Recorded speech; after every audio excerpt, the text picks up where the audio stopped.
Like this. Hit it.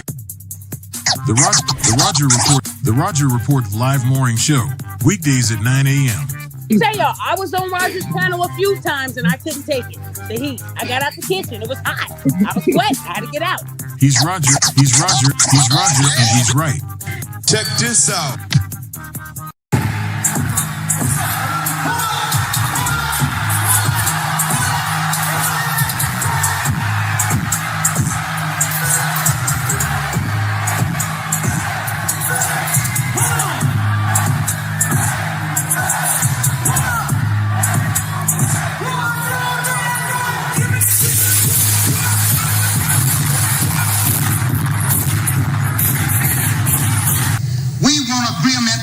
We can live or die.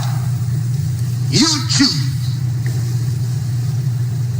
I have spoken to you a lot of times in hatred and anger, and you have not heard me. Well, you had better hear me today. If you won't listen to me when I make an appeal for the Negroes because you have no concern for the Negroes, listen to me when I make an appeal for America. You claim you love America. Well, we love America. But you are driving us back and you are making a Samson out of us, and we are going to pull down the pillars. And then you think we have no right to ask for something? Is it too much to ask you to grant us human dignity? Should we be put down and shot to death for this request? If so, you can aim your guns. What the hell do you think we care about dying if you're going to deny us the right to live? Good morning, folks, and welcome to another edition of the Roger Report Live, the best show on social media. If you are new to the channel, go ahead and take a moment out to hit that like button, because this is where you're going to find the best content on social media, and you don't have to worry about it because you're going to have me right here to make sure that happens. And if you already been coming to the channel for a while, then go ahead, hit that like button, because you already know what time it is, and you know that this is where you're going to get the best content on social media. It's not a mystery to you at this point. You've seen other people do it. You've seen other people do it well, but what you have not seen is anyone do it quite the way I do it. So make sure you hit that like button, and everyone, yes, everyone, take a moment out to share the content, y'all. There are so many people who need to get great content like this, and it's just a small thing you can do to help the world be a better place. And isn't that what we want at the end of the day? Don't we want the world to be a better place? Of course we do. So share the content out. Share it through your social media, share it through word of mouth, or even text someone's phone, but do what you got to do to help spread the word. All right, folks, today we are back again, another interesting subject. Okay, we're going to look at when do women become valuable? Okay, when do women become valuable? All right. It's a good question that people really need to think about, because there's a lot of stuff out there that said that just ain't true. And in order to right some ships, you got to think about some stuff at a different angle sometimes. You got to make sure it's actually making sense, and we're not just saying stuff for the sake of saying stuff because somebody else said something a long time ago. We got to make sure wisdom is actually the truth, okay? We got to make sure the wisdom is actually the truth. So let's get into it, y'all. When do it? But well, before we get into it, let me first say shout out to everybody who gives views to the channel on the regular basis. Appreciate y'all big time. Appreciate y'all big time. Shout out to everybody who hits that like button. Y'all know that's important to the algorithm. Shout out to everybody who hypes me up. Do that every chance you get. Real talk. New things that's important to the algorithm. You know, shout out to everybody who leaves comments after the stream. Again, important to the algorithm, y'all. And, you know, in order to grow the show, we want to make sure we touch that algorithm the way it needs to be touched. Okay, let's touch on that algorithm, okay? And shout out to the people who go above and beyond the call of duty, the people who become financial contributors over here at the Roger Report Live, because I do appreciate every single one of you. Real talk. And shout out to Bruce on Wayne. He is the sponsor of today's stream. Shout out to you, brother. I appreciate you big time. Appreciate you big time for all the stuff you do. You know, the financial things and the input. Shout out to Bruce on Wayne. He is the sponsor of today's stream. Shout out to you, my brother. Now we're going to get into it, y'all. We're going to get deep into this one real quick. You know, well, my bad. Before we do that, first of all, we got to give a shout out. Y'all know how it go. There can only be one. And you know what? This one been doing such a fantastic job. I got to do nothing but salute you. Shout out to my main man, Trail Bentley, who is the Highlander of today's stream. Shout out to you, my brother. Shout out to you. Representing as he always does. Hashtag long live the habitual line steppers. Hashtag Negroes in the wilderness. Hashtag dignity over vagina. Hashtag Al Gore's babies. Hashtag Hail Hydra. Shout out to you, my brother. Shout out to you. My main man, Floyd Thompson, is here coming through right behind. Inspired Truth Broadcast is checking in. Good to see you, brothers. Good to see you. We got Afro Merchant in the building. What's good, my brother? What's good? The Omniscient Shogun. What's going on, my brother? What's going on? And I'm going to get to your comment in a second. Shout out to Bad Black Gamer. What's good, my brother? What's good? Great to see you. Tunnel Runner is in the building. Shout out to you, my brother. Shout out to you. Glad to have you. We got Bucket in the house. Great to see you as well. Great to see you, y'all. And yes, I'm putting it out there. When do women become valuable? Because, see, a lot of men, we operate on this assumption that women are instantly valuable. Okay, we do that as an assumption. You know, we believe, you know, women are valuable, and it was just said. So, you know, there it is, y'all. There it is. We believe she's valuable the day she turns 18. You know, and you know what? That makes some level of sense. In proper context, I get you. I get you. Now, let's think about this. If women were valuable the day she turned 18, how come we got so many sisters who are not married? Let's think about that for a second, y'all. If women became valuable the day she became 18, how come so many sisters not married?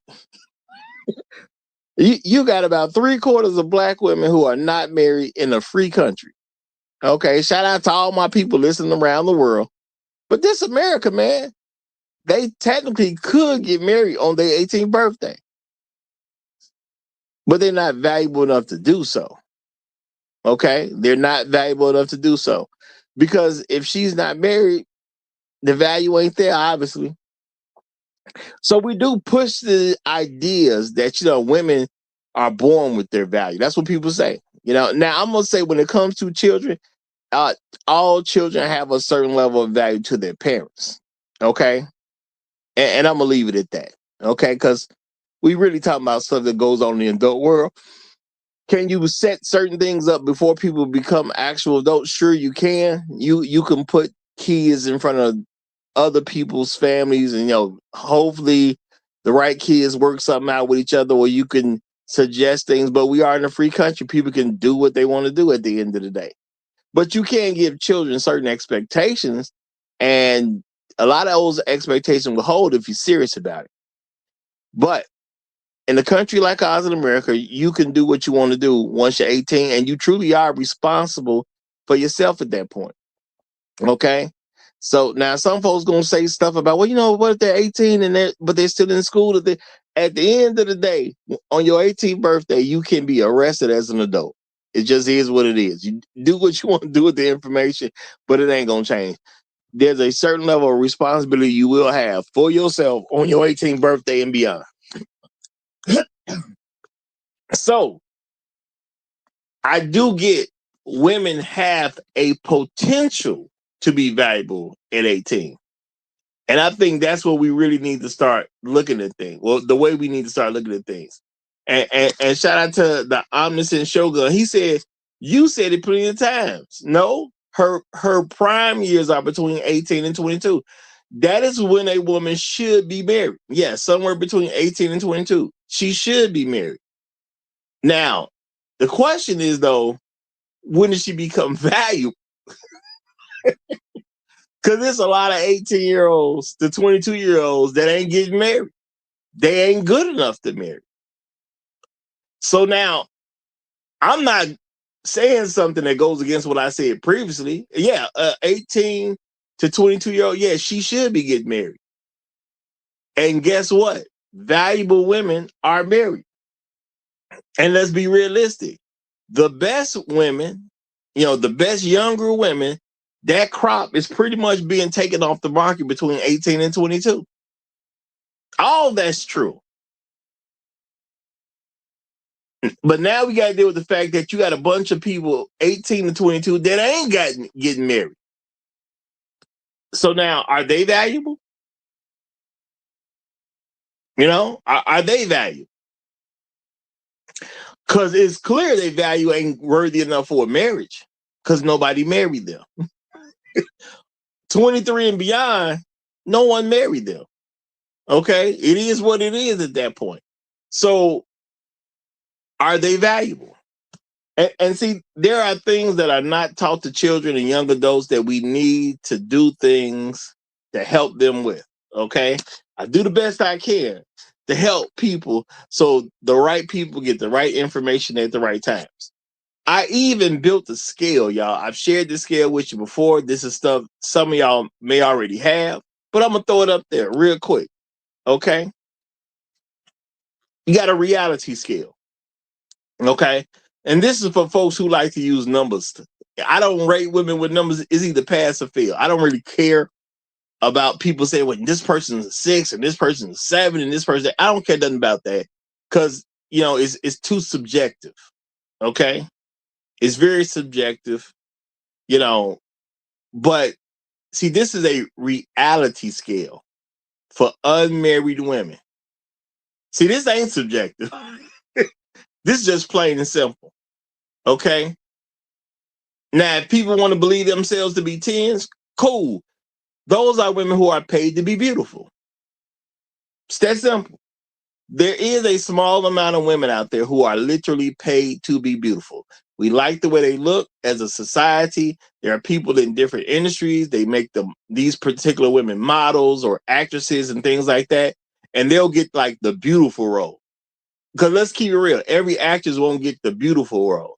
Somebody gets the beautiful role. Somebody sometimes is the mother-in-law, or, things like that. Sometimes people are the friend to the side, but they're not really the beautiful friend. Different ways they project it. Well, different roles are to be taken when people act. So every actress will not get the beautiful role. But normally there's going to be a woman in a film who's going to get the beautiful role. The beautiful role might be the main character. It might be the significant other of the main character. It might be a nemesis of a main character, but usually in a film, there'll be at least one woman who will get the beautiful role. Hey, those are 10s. Cool. Somebody's paying them to be beautiful. I ain't got no problem with that. People pay you to be in lipstick ads or, clothing ads or whatever. Somebody's paying somebody to be beautiful. Cool, they beautiful. That's a 10. Okay? There's proof there's a 10 because they have the beautiful role in a movie. They have the beautiful role in life. They're the model to do this, to show off beauty or whatever the case is. Cool. All right? But if you're 18 to 21, okay, you could be a 9 tops if you're not paid to be beautiful. Okay? That's at 18 to 21. You could be a 9 tops if you're not being paid to be beautiful. Okay? 22 to 25, you done dropped to the 8s already. Okay? You done dropped to the 8s already. Now remember, this is for unmarried women.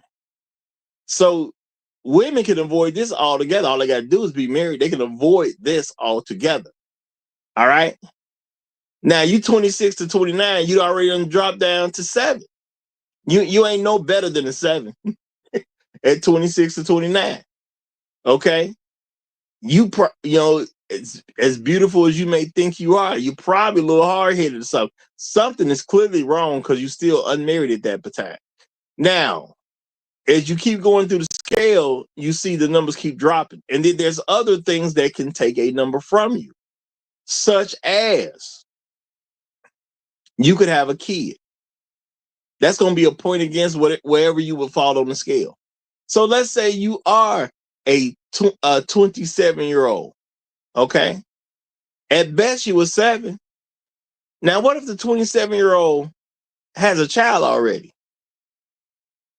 At best, she was a 7, but now you got a child, so that takes you down to a 6. You know what I'm saying? That's the best you can be at that. Now, let's say you have the child's father, which is normally going to come with a child.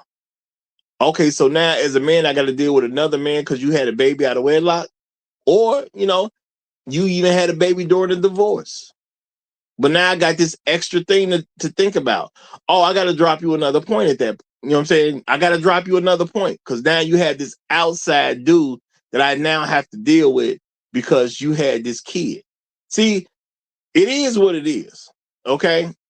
It is what it is. And keep in mind, y'all, this ain't a beauty scale. This is a reality scale. Okay? There ain't nothing subjective on it. There's nothing subjective on it. Nothing. It's all reality at the end of the day. I don't care what she feels like. You are on the scale where you are on the scale. It's that simple at the end of the day. I ain't got nothing to do with your scale. Okay? As a man, if I married you, you're off the scale anyway. Because what we not going to do is worried about women who are already married. We ain't got to worry about them. They good. They're married. They clearly have value. All right. There's no question on if those women are valuable or not because they're married. And yes, guys, I know some people may say, well, there's some women out here that's trash and they shouldn't have been married. That's between her and that dude. That's between her and that dude. As long as he keeps her in the marriage, I got to respect it at the end of the day because that's another man and I got to respect his decision. I don't have to agree with his decision, but I got to respect his decision. If she's married, boom, she has value. There's nothing for me to question. All right. But now, as an unmarried woman, do you have value? Now, a lot of Black women will push this idea that they are valuable because of stuff they have done. Okay. And a lot of Black women want to be seen as valuable by doing something that men do, such as working. Well, you know, I have my own business. I'm a CEO. I'm an entrepreneur. You know, I have this particular job. It pays me 6 figures. I'm valuable. Yo, I mean, not too long ago, there's a clip that's been going around of Leslie Jones, who she's mad. Well, in the clip, it comes off that she's mad because people aren't seeing her the way she wants to be seen. She believes somebody should have married her by now. She believes she is a valuable woman and her life has not given her the results that she believes she should have gotten. But she says, hey, I can fight. You know, she said, I'm successful. I forget exactly what she said, but I know something. She's named a couple things and she said she could fight. Okay, can she fight? Technically, I don't know, but I believe her. Okay. Technically, I don't know, but I do believe her. All right. If I was 18, 19, 20, that'd probably be maybe a lot more valuable to me that she could fight. At this point, I'm trying to avoid fights. Okay. I don't want to have to fight nobody. Okay. I chuckle at threats, okay? Because I be doing what I can to avoid a fight. Now, if I get into a fight, best believe the other person started it, because I'm not going to start a fight with anybody. I have never been that way. I'm going to beat the brakes off them and win, but I do actively try to avoid fights. It just is what it is. Now, if I see a fight situation happening, I'm going to stop my avoidance. I'm going to say that now. I don't do anything to start a fight, but if you start pressing me, I don't owe you retreat. I'm not gonna necessarily retreat. Just being realistic. I ain't gonna necessarily retreat. I'm the type of guy to do something to embarrass you, to make sure you gotta do this fight. You didn't sign up for this. I'm gonna make sure you go through with it. Okay. But that's just me though. Okay. You know. But outside of it really get in my face where it's really about to happen, I'm gonna do certain things because I'm not worried about people selling wolf tickets. I'm not. It's been so many people who sold wolf tickets to me, I don't even think about that stuff, and I laugh at the idea. Okay, so that is something she offers, and if a guy wants that, yeah, he can get that from her. But most guys ain't looking for a woman that can fight. Okay, now she did say something about being successful. Most guys ain't looking for a woman to be successful. Let's just be realistic about this. You know, if a woman has some level of success, when you think about a man's success, that's a nice thing. But most men ain't looking for no woman to be successful, because let's be realistic about a successful black woman. More than likely, she's worthless anyway. Yeah, I'm gonna say that. I'm gonna say that, and I'm gonna say that. Let's keep it real. Most successful black women are truly worthless to men. Because what does a black woman do when she's successful? The only thing she really does when it comes to being quote unquote success, and this is really success in terms of a man, a woman who's an entrepreneur, a woman who makes a good amount of money, or heck, a whole lot of money, whatever the case is. When black women get on, as they say, or get the bag, as they say, if they come into big money, what does she do in the perspective of a black man? She starts to avoid them. Let's be realistic about this. If a woman has money, she doesn't want to deal with a man who has less money than her without her being in an abusive situation toward a black man. Let's be realistic about this. I'm not saying you can't find a woman who makes a little bit of money who's gonna go after a compromised man in the black community, because that happens on a regular basis. But she goes after compromised men. She goes after men she believes she can control. That's what happens. She goes after men she believes she can control. So she looks for men to abuse. What value do you have to me if you're looking for a man that you can abuse? You don't have any. Let's keep it real. You don't have any. All right. People say, well, there's people out there who are in healthy relationships. Okay, let's look at Oprah. Oprah, most successful black woman in America, billionaire Oprah. Been with basically a good dude for a long period of time. Why is Oprah not married?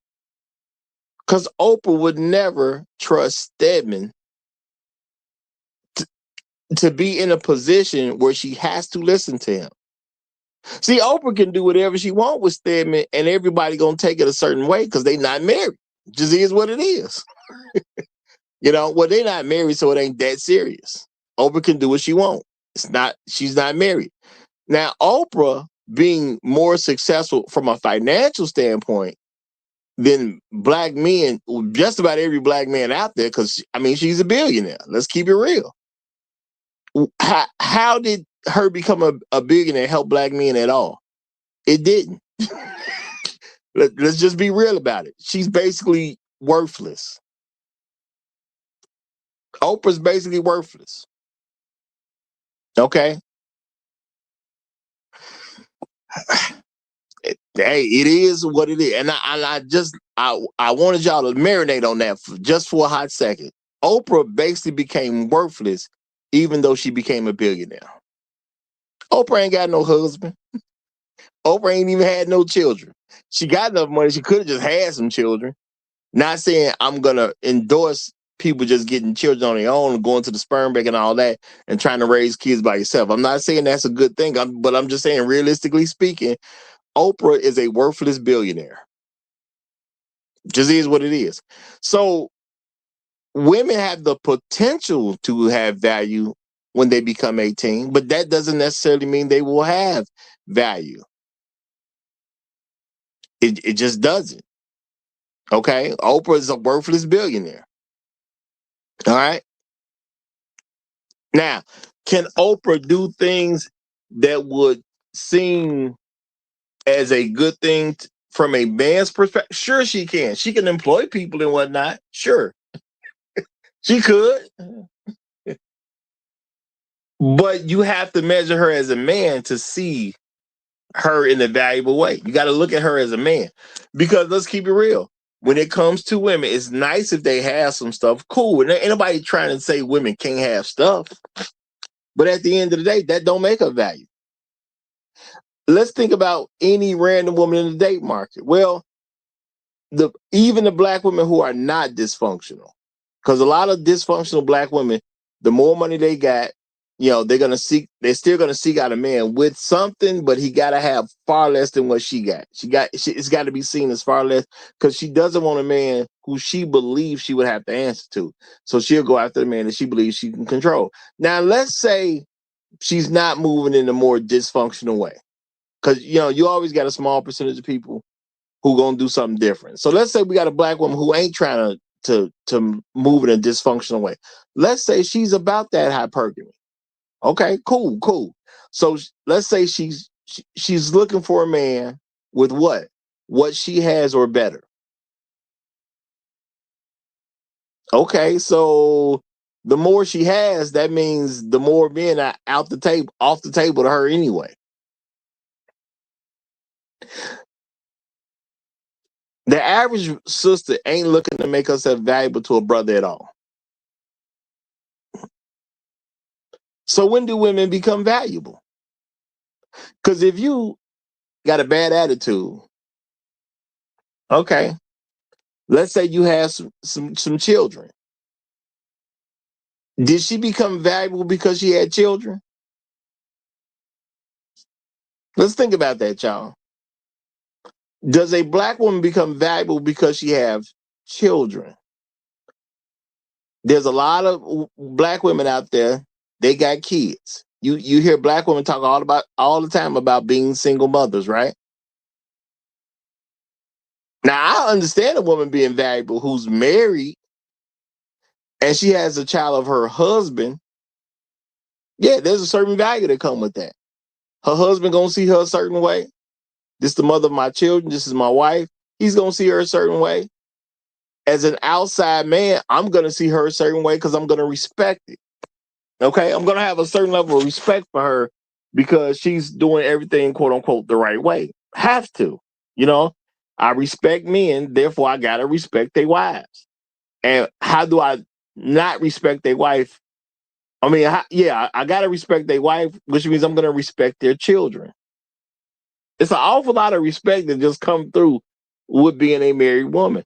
And guess what? Your kids get respected. Okay, kids get treated a certain way by other kids just because daddy around. You know, y'all know the Mr. Johnson kids. You better leave them alone. It don't even have to be adults to tell kids stuff like that. This stuff is passed on through kids. Kids understand. You better respect Mr. Johnson kids. It's that simple at the end of the day. So yeah, if a woman has her husband's children, yeah, there's a certain level of respect that goes on. But let's keep it real. What if she doesn't have a husband children? What if she just have kids by random men? Is the same level of respect there? And we know it's not. The same level of respect is not there. So does having children make her valuable? Well, clearly the answer is no. She has to have children in the proper context in order for value to come with her being a mother. Now, if I'm lying, I'm flying. Okay. If I'm lying, I'm flying. She literally got to have kids in the proper context for her to be seen as valuable. So men say, women are, they're valuable the day they're born. As soon as she's 18, she has value. No. That's a woman who could have value. She could be valuable. That don't make her valuable. She may possibly be valuable one day. It may never happen. Okay, it may never happen. And the thing is, I'm just a person who recognizes that it may never actually happen. And if we want to be real, when you're talking about black women, chances are it's never going to actually happen. Now, am I saying women can't, quote unquote, do stuff? No, I'm not saying that. Can they not run businesses? No, I'm not saying that. Can they not have good jobs? No, I'm not saying that at all. I'm just asking the question, when's she going to become valuable? Because I know women who got jobs and they have no value. Okay? There are women who are convinced that they all that and they don't have any value. Real talk. Okay? There are women who think far too greatly of themselves and they have no value. All right? So when do women actually become valuable? Okay? Let's be realistic about this. Women can make a bunch of money. What they going to do with the money? They're going to spend the money on themselves doing stuff that a lot of us would look at as silly. They'll buy extra makeup that they don't need. They'll buy extra weaves that they don't need, or extra extensions that they don't need, or extra wigs that they don't need to waste that money. Okay? They will buy a bunch of frivolous things. That don't mean they're inexpensive. They'll buy a bunch of frivolous things that they're not going to actually use. I told y'all, I have moved people. I have moved women. One thing I discovered when moving women is that they buy junk. See, I don't care how we perceive it. We can perceive it as value. They buy junk. And I've moved junk from one household to a different household because she was moving. And what I mean by junk, I'm talking about stuff still in the wrappers, y'all. Okay? You got these dresses that's still in the packaging that she brought it home from the store in. So it's junk to her, but she moving it. She's paying somebody to move her junk. If it ain't junk, how come she ain't never put it on? It's junk to her. Now, to somebody else, they'll see it as, oh, that's a nice dress that I could use. It's not junk to that woman yet because she ain't had a chance to put it in her closet and not do anything with it. Okay? You got all these shoes that you've never worn. Okay? You got women have a bunch of stuff that they buy that they do not use. They just buy it to say they bought it. Does that make her valuable because she can afford to buy stuff she won't use? Does that make her valuable? Because see, yeah, a woman can go out there and get a nice job, sure. She can start some business for herself, make some money, sure. But if you're using that to buy a bunch of stuff that you're never going to use, how does that make her valuable? All right. We got women with kids that they won't feed. Okay. We got women with children that they will not feed. Does that make her valuable? You know, you got women who are living on Section 8. Okay. They give some version of food stamps. They go to the store, buy stuff, where they're getting money from the government, which means the money's coming from the taxpayers. And they ain't gonna do squat for their children outside of that. Are those women valuable? Because if the government won't give it to them, they won't do it. They won't give it to their children. So they don't even feed their own kids. Technically they're feeding their kids, but they're feeding their kids through the money that we have paid into taxes to make sure their kids get something to eat. Now, I don't want to feed their kids. I'm just going to keep it real. I don't agree with all the stuff or all the government spending out there. Okay? So, do I see her as valuable because she'll only give kids the food that the government will say she can have? That don't sound valuable to me.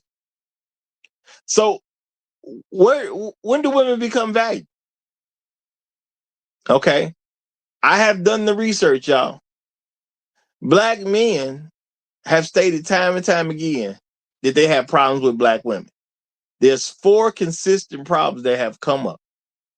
Being overweight, a bunch of kids, bunch of debt, and a key one, the bad attitude. Now, I'm going to say, I've come across a lot of black women in my time. Do any of y'all know any black women who don't have one of these 4 things going on? Because I'm going to say the vast majority do have these 4 things going on. One of these 4. Okay. Well, I mean, truth be told, some of them have multiple of the 4, if not all 4. But usually a single black woman has at least one of these issues. Bad attitude, kids by other men, not the guy that she's trying to be with or the guy that's trying to get over her, or even a potential guy who would try to get over her. Meaning she got kids by some man she's not with. She's got a bunch of debt, or again, a bad attitude. And that's the one that was hitting at the top of the list, y'all. That was the one that stuck out the most. Having kids ain't really seen as bad as the bad attitude. Which is crazy when you think about it. But that's how bad black women's attitude has become. That it didn't even rank the top thing. The bad attitude was the worst one. Okay? And yes, I asked men. I talked to men. I went on social media to see what men are saying, to see what the men had to say about it. Okay? Shout out to Afro Merch. He said, don't forget the 3 rings. Well, hey, there's women who do stuff like that. Where is the value in spending your time, energy, and money on a woman who pretends she wants to get married and her goal is just to get a ring? She just wants to get a ring and say, hey, look what I did to some guy. Look how I embarrassed some guy.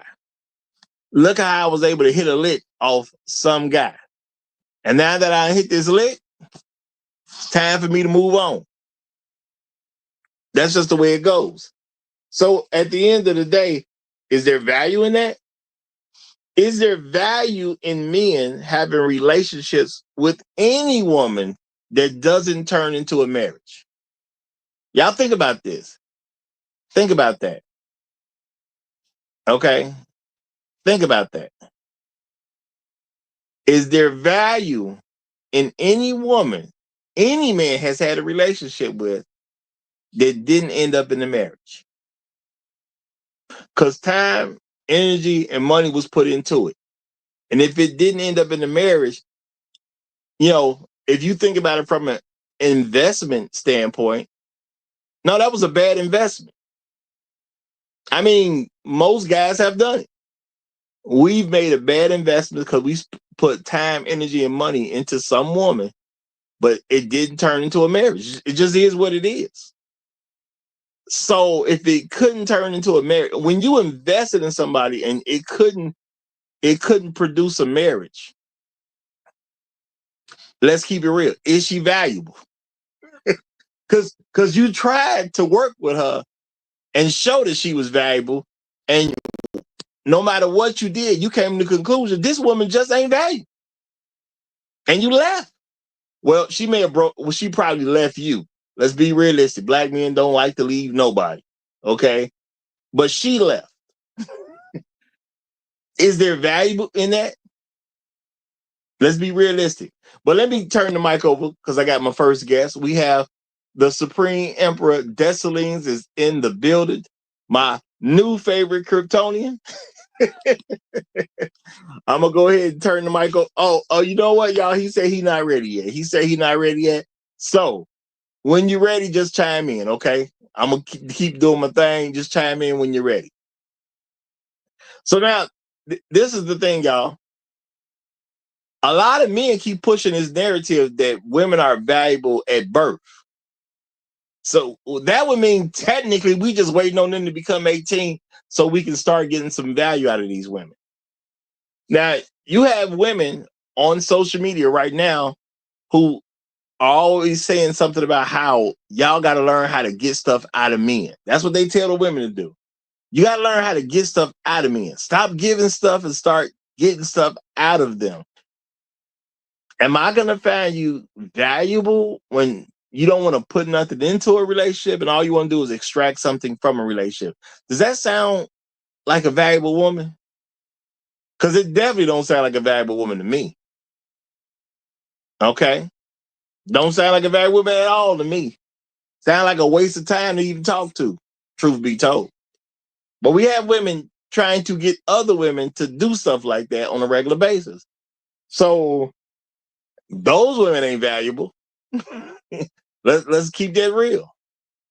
Okay? Those women ain't valuable. Now, there are some men who are doing content. Now, I'm just accepting a lot of these men were raised by women and they think too much like women themselves. Okay? And you know, I question some of what they do. I just say that, but I know they mean well. You know, I accept people are doing stuff and they mean well. They just ain't really put a lot of thought into stuff. They just looking to make money. Some people just trying to do sensational stuff. Some people just trying to go viral, and they don't really care about stuff for real because they don't put no real thought and effort into it. So, but they will show content that you see women complaining about this and complaining about that. And it's like they're trying to laugh at women for running into certain struggles that people should have seen coming, truth be told. You know, um, you know, I don't do any content just to laugh at women. That's silly to me. Okay. Silly to me. Okay. I ain't gonna do no content just to laugh at women. But I am gonna look at it from a realistic perspective. You know, like when I covered at that time, it was 300,000 women who had lost jobs that was working for the government. Okay. I didn't really care that they lost their job. Okay. I didn't really care that they lost their job.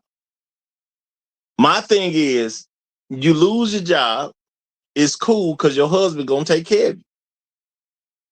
I mean, I don't want nobody to lose their job. I don't wish that on people. I understand people got to use jobs to take care of themselves and things like that. Everybody ain't cut out to be a business owner. Everybody ain't cut out to be an entrepreneur. Some people don't want to go through the trouble of doing what it takes to become a successful entrepreneur. They just want to go to work, do what they supposed to do, and come on home. And I get that.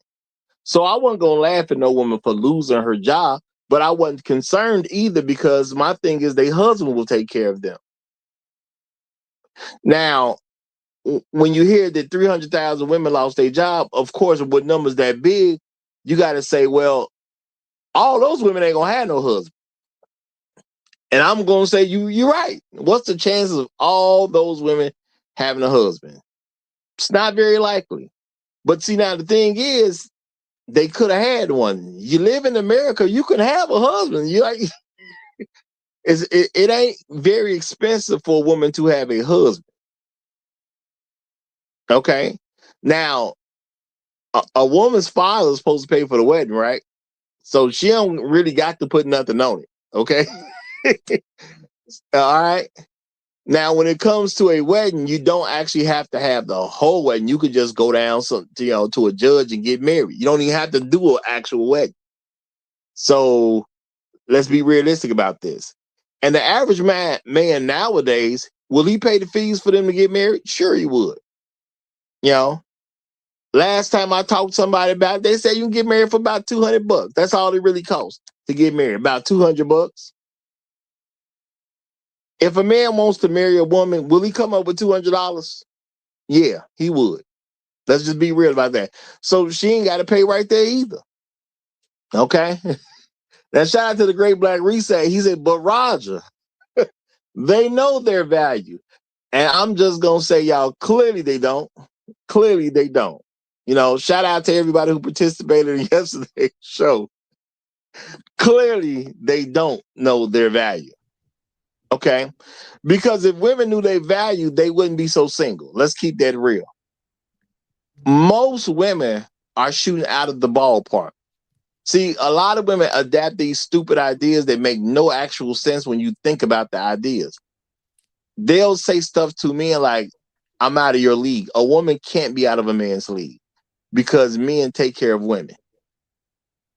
And let's keep it real. Women don't want to switch that role. I literally ask women, okay, y'all? See, I told y'all, I do my own surveys. I ask women, would you be cool with taking care of a man and let him just be a house husband, or just let him be in a position where he's going to make less money than you for the rest of y'all lives? See, I understand y'all can look at women who go after men in a compromised position and they do want to earn more money than that man so they can feel like they in charge and they feel like they can control him, but those are feelings. Ask them, do they want their man to always make less money than them? Answer's always no. It's always no. Ain't one woman told me one time that, no, I do want my man to well, but like she's never said she don't want her man to eventually make more money than her. They want to establish control, have the man eventually out earn her, and then tell that man you would be nothing without me because I'm the reason you was able to achieve the things you are achieving. That's women's plans on a regular basis, even when they deal with compromised men. None of them want the burden of being the breadwinner the entire way through. None of them want to get married to a man and he'll never become the breadwinner. Not one. So they don't want the burden that men have. So if you won't take care of me, I'm a man, you ain't going to take care of me. How you valuable? I'll take care of you. That's not an issue. But you won't take care of me. That is an issue. Now, not that I'm looking for a woman to do it, but my thing is you can't play both sides of the fence at the same time. That just don't work. That just don't work. But now my guest is ready. So I'm going to go ahead and turn the mic over to him. You got the flow, my brother. Good morning, Roger. Good morning. Happy Friday. Lovely Friday it is. Good. I wish you a good weekend. You know what I mean? Thank you, sir. Thanks. Same to you, brother. Same to you. Real talk. Good weekend to all the people listening to us right now and the future people on the panel. I bid y'all a good weekend. All right. Be happy. Be happy that you don't have to deal with these worthless real folks. When do a woman become valuable? A woman becomes valuable when she becomes an asset to a productive man. When she marries a man and becomes his main asset, I might even add. Because don't get me wrong, a good wife by a man's side is a great thing. But again, she has to be a wife first and a good wife second. That's when they become valuable. Women are not valuable because they have a job. I know many of them constantly are lying about their quote unquote career. Most people do not have career. They have jobs, unfortunately. And even with their jobs doesn't make them valuable to any man because she earned 40,000 and wants a man making 500,000. What is the value of her 4,000 and 40,000? Not much. She pays taxes, allegedly, over through, throughout a lifetime. She might pay, I'd say, $100,000 in taxes, which is great. But then on the back end, you found out that it cost the government 400,000 through government subsidies and all that good stuff. Is that an asset or liability? Is a liability to society. She doesn't want to have children in wedlock. She wants to have what is his name again? Our favorite guy, Glactavius. She wants a Glactavius baby, but Glactavius cannot take care of them babies. That's not how you become an asset to society. You're creating dysfunction. You're creating spawns of Satans who are going to terrorize the community. That's not valuable. If a woman is walking around here with several STDs or STIs in her, that doesn't make her valuable. He was playing Pokemon with her coochie in her 20s, had to catch them all. That's not a woman of value. That is worthless. She brings in Lactavius Jr. to the relationship with you. She wants you to be a stepdaddy. That's not valuable. She can't cook for you, or she don't want to cook for you. That's not valuable neither. Because if you have to work 14 hours to take care of her, it should be a non-negotiable for you to come home to some home cooked food, not the stuff that they just buy at Walmart and just put them together right quick and warm them in the microwave and say, okay, here you go, sir. No, some nice cooked food. You should wash your clothes because you have to work. You have to be presentable every day. Okay? Like Jay-Z said, some nice cooked food, some nice clean drawers. She owes you, bill, just like you owe her. You owe her provision. That's valuable. See, I've named things that are valuable that doesn't cost any money. It doesn't cost a woman any money to keep her wombs away from Glactavius. How much does it cost to not become a single mother? Nothing. How much does it cost a woman to wash her husband's clothes? Nothing. Besides, the husband is also the one who paid for the washer and dryer and the soap. That would be petty like that. Yeah. He paid for all of that. All she's doing is just operating the machine. And well, that is very valuable. Yeah. So I'm gonna put my mic down for now. All right. And let me say shout out to E Smooth the God. He says, I told my nephews years ago, most black women are a total waste of time and will rob you of your years you can't get back. One is married to a Latina, the other is married to a Nigerian. They have no problems. Yeah. And you know what? I'm gonna say, well, shout out to the nephews. Okay, shout out to the nephews. You know, people gotta learn to listen and make good decisions. And this is the thing, y'all. I'm not guaranteeing no other woman, but if you learn what's going on with black women, if it comes up with a different race, you'll be able to recognize it. Okay, if it comes up with a different group, you'll be able to recognize it. Same rules gonna apply.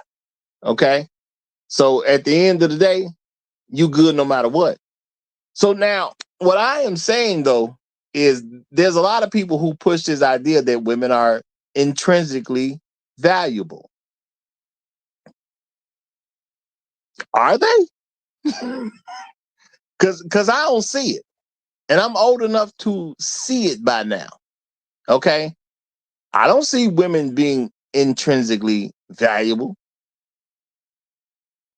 But now they say men have to learn to become valuable. I wouldn't argue that. You know, we get certain levels of education. You know, you got people who, some folks don't make it out of high school. Some folks make it out of high school. Some folks, you know, get an associate. Some people get a bachelor's. Some people get a master's. Some people get a PhD. There's different levels of value that we get from an educational perspective. And you qualify to do certain things because of these things that you did with yourself. I ain't tripping about nothing like that. Makes sense. You need this to do this. You know, it, you know, you got to learn how to produce as a man. Okay. Now, some people may not truly want to go to school like that. They may want to stop right after high school. You know, some of them don't even want to finish high school. You know, people out there, there are people who left high school to get GEDs. Okay. That happens from time to time. Okay. But you still got to find a way to be valuable to somebody. So now you got to go get you a job, or you got to start some business. You can go to the military. For those who want more education, you can go to college or some form of trade school. The women can do all these things too. So it's not like women can't do these things. So the same way men have to work to become valuable, how come women don't have to work to become valuable? Because what do we want out of women? You know, again, I've done the research to figure out what men want. Men want loyalty, good character, and good company more than anything else. Okay? How much do you have to work to learn how to be loyal? Like, what's the, you know, like, how much does learning to be loyal cost somebody? Because that's a very cheap lesson. It can be expensive, but it don't have to be at all. That doesn't have to cost a person a dime. Good character. How much does it cost to learn to have good character? That lesson can clearly be free. Now, it can be learned in a very expensive way, but you can do that very cheaply. Okay, literally $0. Being good company. How much that costs? Again, another lesson that could be expensive, but you literally can get that for free. Those are the main things men look for. It ain't that hard. So why is it that a lot of women don't have these three free characteristics? Okay. Number one, I'm gonna say, because nobody really asks men what they want in the first place. I'm just gonna say that. When I started doing the research on what men want, I'm gonna say I came to the conclusion ain't nobody really asking men. Folks are just telling men what they want. Okay, they just telling men what they want. So women don't even have a background. They ain't stuff going on in the background. Unfortunately, I mean, in family dynamics years ago, I'm sure this stuff was taught. But nowadays, ain't nothing really going on in the background to tell women what men actually want. Because I'm not going to say it was super difficult for me to find that out once I started doing the research. It wasn't super difficult, but I did find out, and it ain't really being taught too much. Okay, it's not being taught through families or anything like that. But it ain't that difficult to find out. Okay, I'm not going to act like it was super difficult. Okay, it wasn't. I started picking up on it very quickly when I was looking into it. All right, men want loyalty, good character, and good company. Why do most people not know that? Because most people never really look at what men want. These are free things that anybody could give to somebody. Okay, now shout out to Afro Merchant. He says sex, sandwich, silence. Now that's a joke that's been going on for years. But if you think about that joke, it's also saying it wants loyalty, good character, good company. Because when they say sex, they're not talking about have sex with me, but then go have sex with somebody else. There's implied loyalty in that. Okay. Silence. There's implied good company in that. When it's saying silent, it's basically saying the woman ain't finna talk the man's ear off and just be annoying for no reason whatsoever. Sandwich. Implied in sandwich.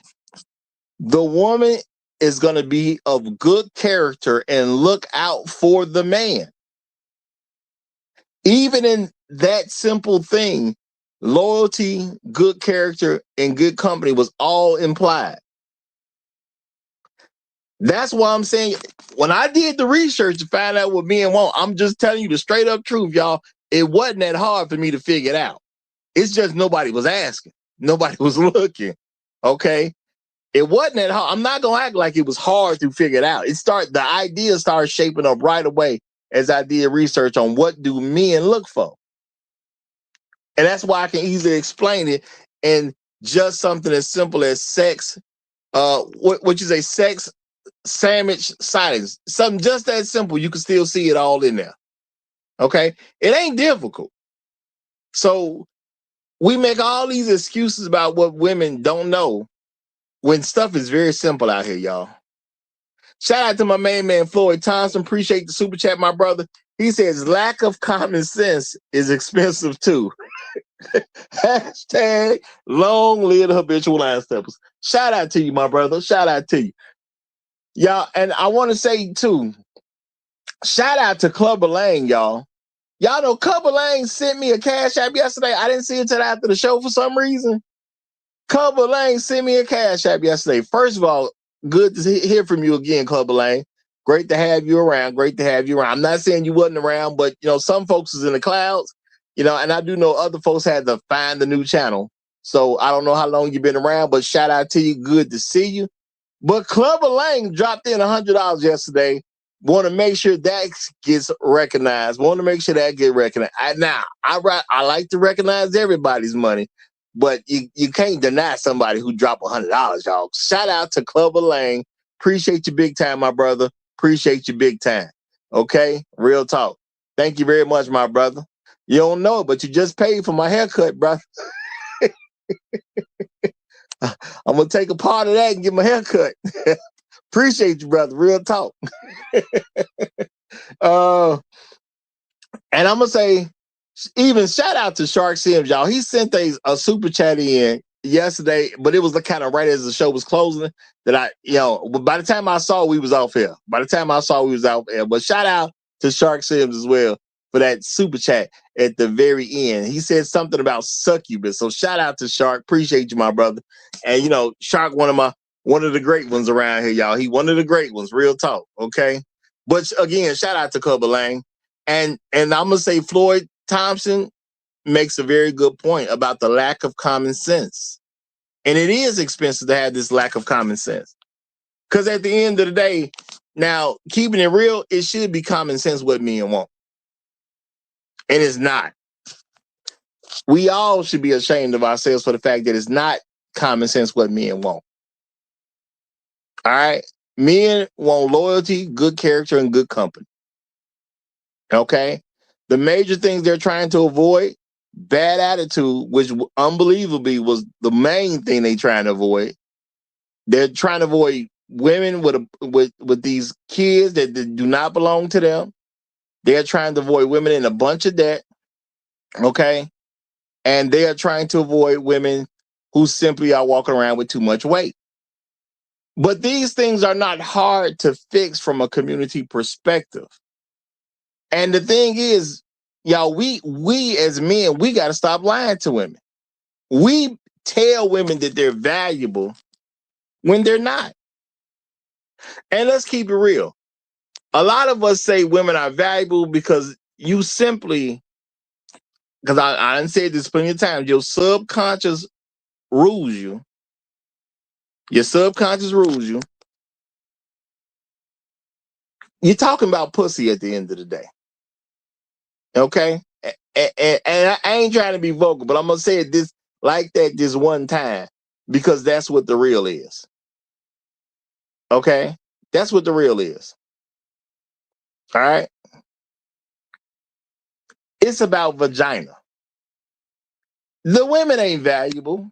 You just understand she has a vagina, and a vagina is valuable.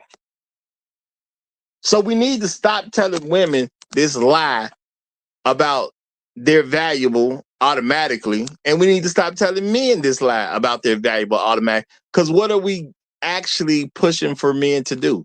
We're pushing for men to sign up for stuff that don't make sense to sign up for.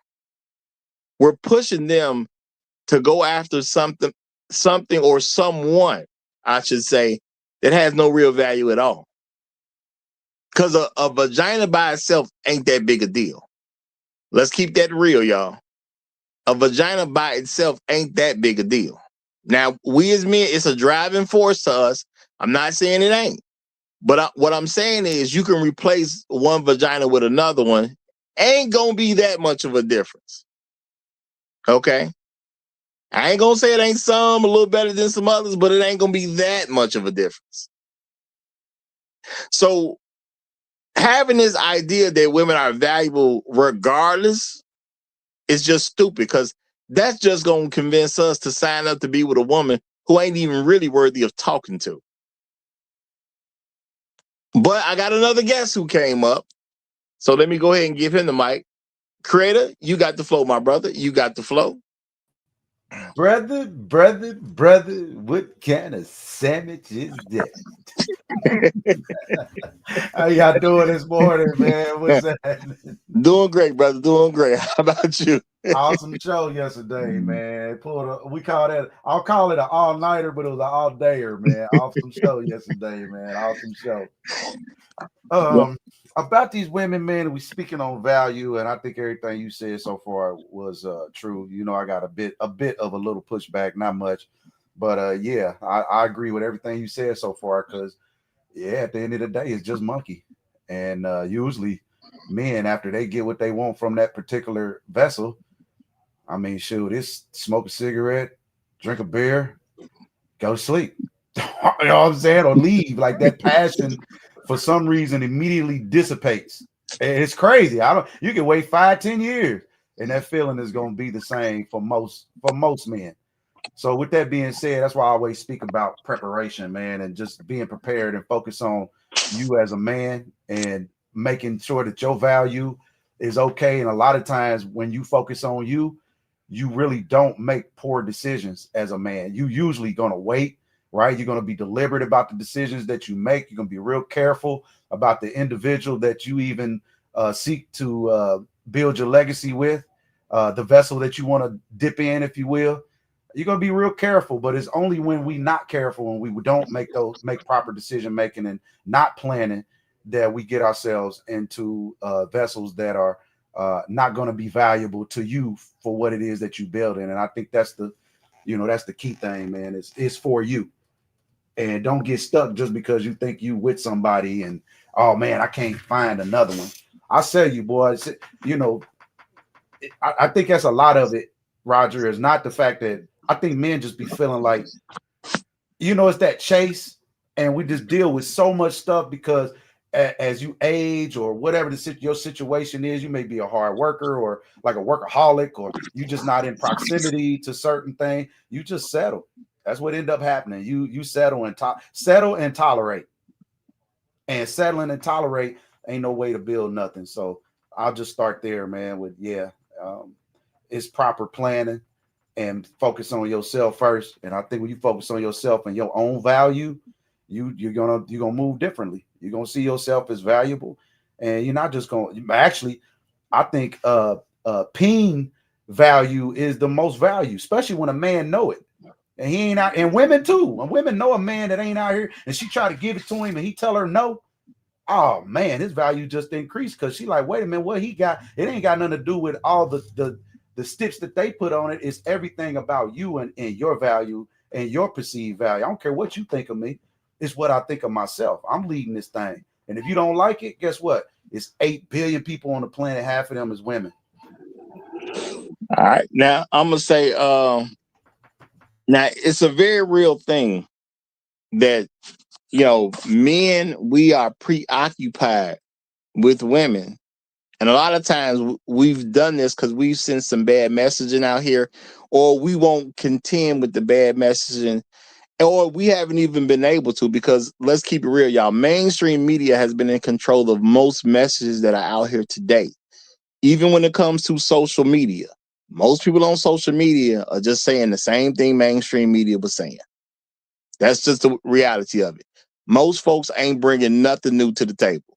Just is what it is. I'm not saying that to insult anybody. I'm just saying it because it's true. Okay?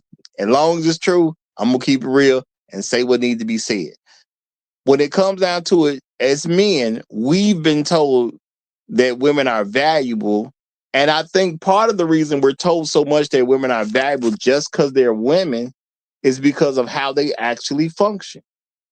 If men actually caught the idea that women ain't that valuable, then we ain't gonna do certain stuff for them. Okay, so it could, if you want to be, I guess look at it from a righteous view.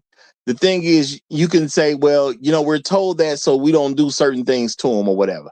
It's a way of protecting them. Women to be fine. If you become a valuable woman, a man's gonna find you. Let's just keep that real. It's not hard for men to pay attention to valuable women. Most women haven't been told they need to become valuable, though. They heard the same message the men heard, which is they have intrinsic value, which means as a woman, what do I do to become valuable? Nothing. Yeah, see the table. Yeah, I don't do anything to become valuable. So what did they do with that information? Most of them accepted there was nothing to do because of that information. Now, shout out to Afro Merchant. He say Lola or Jazz Roger. Support black men media. Hey, I'm gonna say this. Shout out to Jazz. I don't know if she's listening today. She was a great guest, if you ask me. She was a great guest if you ask me. I'm not gonna jump all over her like that. You know what I'm saying? Because it's not about her at the end of the day. But she is a black woman, and obviously she believes she is far more valuable than she actually is.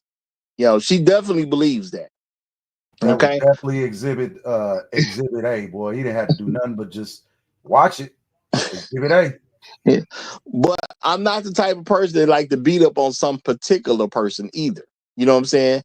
So I'm just going to say, what about women like that? A lot of women believe they're bringing something to the table that doesn't have any value to a man whatsoever. Now, this is the thing. People will say, well, how is she valuable? She can't be valuable without bringing value to men. People will say stuff like that. Okay, all that's fine and good. You can argue that women are valuable outside of men. But now I got to actually look at real things. Because if I say, okay, well, how are women valuable outside of men? Now I got to look at real things that got to be done. How many women trash collectors we got? Because if you want me to look at women as a value outside of men, now I got to start looking at what do they bring to the society. How many women out here collecting trash? And having babies. How many women are out here doing actual things to make this society you're able to maintain a society or build a society? How many women gonna go out here and actually put a road down? How many women have babies? Yeah. How many women gonna go fix a pothole? And have babies. Yeah. How many women gonna wash the windows of a skyscraper? And have babies. So this is the thing. And I'm gonna leave the baby part alone because again, if they're gonna make an argument about women's value outside of men, I mean, technically we can leave the baby thing off because technically a man would have to be involved for her to even have the baby. But if we're gonna look at where the value is outside of men, then now I got to look at what you bring to the table from a societal perspective. And once we look at that, you know, I don't want to say women don't have no value at all. You know, it's some good quote unquote teachers out there and things like that. But we ain't gonna have much if we just depended on what women brought to the table. We ain't gonna have much. It just is what it is. Could we even get a society off the ground if it was just what the woman brought to the table? Hell, Now, see, argue about it first and convince whatever it is we trying to do that it's the right thing to do.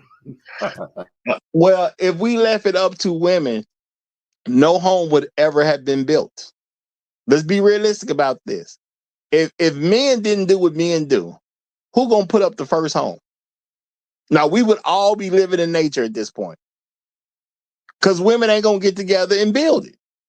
You know, and what will happen? Some women would say, "Hey, you know, I got an idea. Let's start building some form of shelter so we don't have to be outside when we have bad rain conditions." Okay, because the world ain't gonna even look the way it looks, because people gonna live in certain places. Why? Because there ain't gonna be no shelters. Okay, so now what's gonna happen? Some women gonna say, "Let's build these shelters," and then some other women gonna shame them for wanting to build a shelter. You know, if men are not participating, we out in nature, man. Ain't no buildings. You know, because we've said stuff where you talk about how women can maintain something. To maintain something, you got to build something first.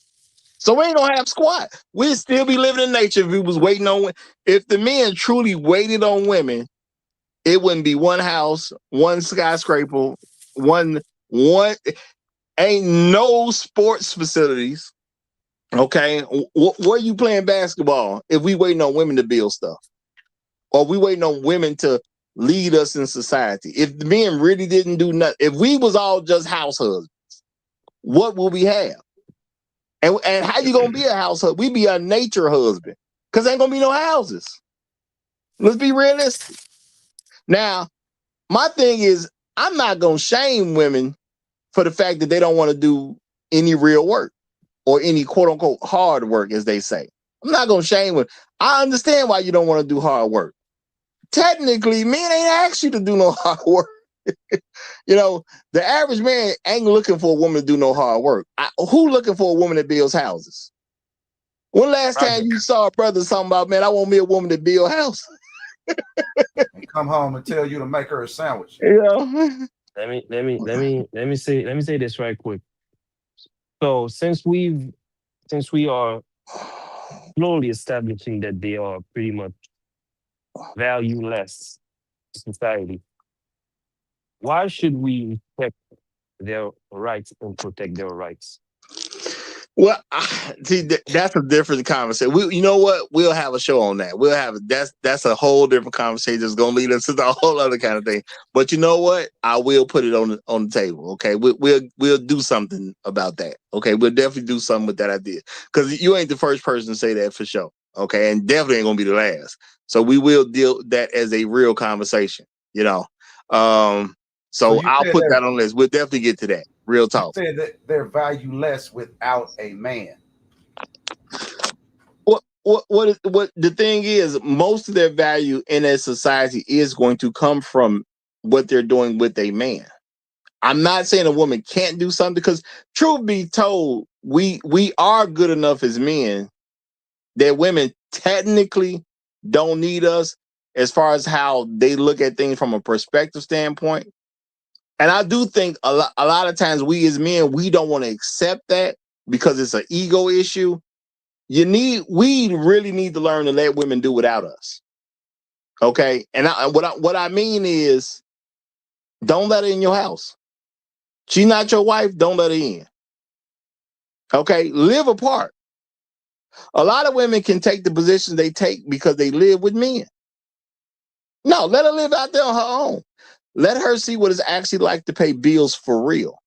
I'm not saying pay bills for a short time. There'll always be some women who argue, well, no, I pay my own bills. Pay your bills for 2 decades. Oh, it ain't even the bills, Roger. Not even just the bills. I think it's like you said, having a man around, the intrinsic value of having a man around. A man is active. He's going to have talent. He has resources, right? That's what men do. And now, like I said, I haven't seen any community that was built without men and women, but especially now we start talking quality, right? At not just getting a woman, just saying, okay, I need a woman or I just need a man, but now quality. And that start with the man. It start with us. So if your bar for a woman is to take her down, and that's her value for you, you asking for trouble. That's what I tell every man. Like, bro, you asking for it. Because that's what you chose. You went and chose a dependent. She told you she was the baddest thing, and you chased it down, and you still chasing to this day, trying to prove to her what she told you, not what what you really feel. This is what she told you, and now you are living your whole life based around what she thinks she feels about herself. That's crazy. What the thing is, we as men, we got to make sure bad messaging stops, or we have to have a counter narrative to bad messaging. Because a lot of men are trying to prove themselves to women. Okay, and we make poor decisions because we're trying to prove ourselves to women. But women can afford to be on nonsense because we're always bailing them out. Because I'm saying this, y'all. Don't pause. Say that again. Say that again. They be on nonsense because of what? Because we be bailing them out. Because when I say let them live on their own, okay, when a woman has a home, apartment or house, okay, now I'm gonna be nice about it. You find a dead rat in the house, okay, not a rat infestation or anything like that. Just one rat got in the house. Now the rat done died, okay. The rat is on the countertop, okay. Rat looking for food, whatever. Rat done died. What is a woman's reaction to a dead rat? Most likely, she's gonna scream in horror and ask some man to come do something about it. That's the reality, y'all. She'll scream and she'll ask a man to come do something about it. You see what I'm saying? And as men, we're going to generally oblige her. Okay. How about hey, when she tell you she got a rat in the house and it's on the countertop, it's a dead rat, in the house. Well, just get rid of it. No, I don't want to touch it. I mean, just get rid of it. I'm not going to even give you advice on how to move the rat without touching it. You can do plenty of ways to move a rat without touching it. But just go get rid of it if you don't want it in the house. I don't care that the rat's on your countertop. See, women don't expect responses like that, which is why they can be on so much nonsense and why they don't value men the way that they should.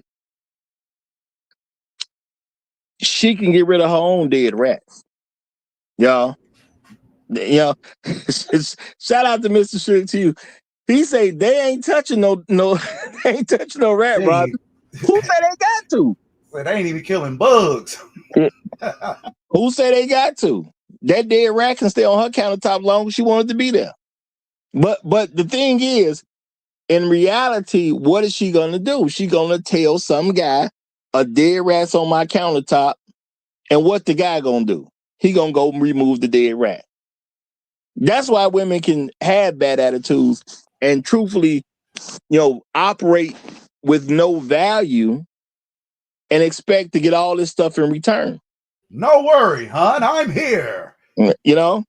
Because she'll tell, let's say it's an apartment. She'll go outside, knock on the neighbor's door that she don't ever really talk to, but it happens to be a man. And more than likely, what is that man going to do? He gonna go over there and he gonna take care of the dead rat. Why? Because we're men. And the average man is just gonna simply handle that. It's not gonna be a big conversation for him. Go put on his cape. He gonna put on his cape. That's what I said. That's that intrinsic value. That's true intrinsic value. You don't even think about it. You're just a hero. We save so much, man. We put out so many fires, bro. Solutionize daily that it becomes such a habit, such a nonchalant talent or skill that it's just not even looked at as value anymore. And my thing is, we as men, we got to really start paying attention to where does she actually have any value? Because people gonna argue with you that that women have value all day long.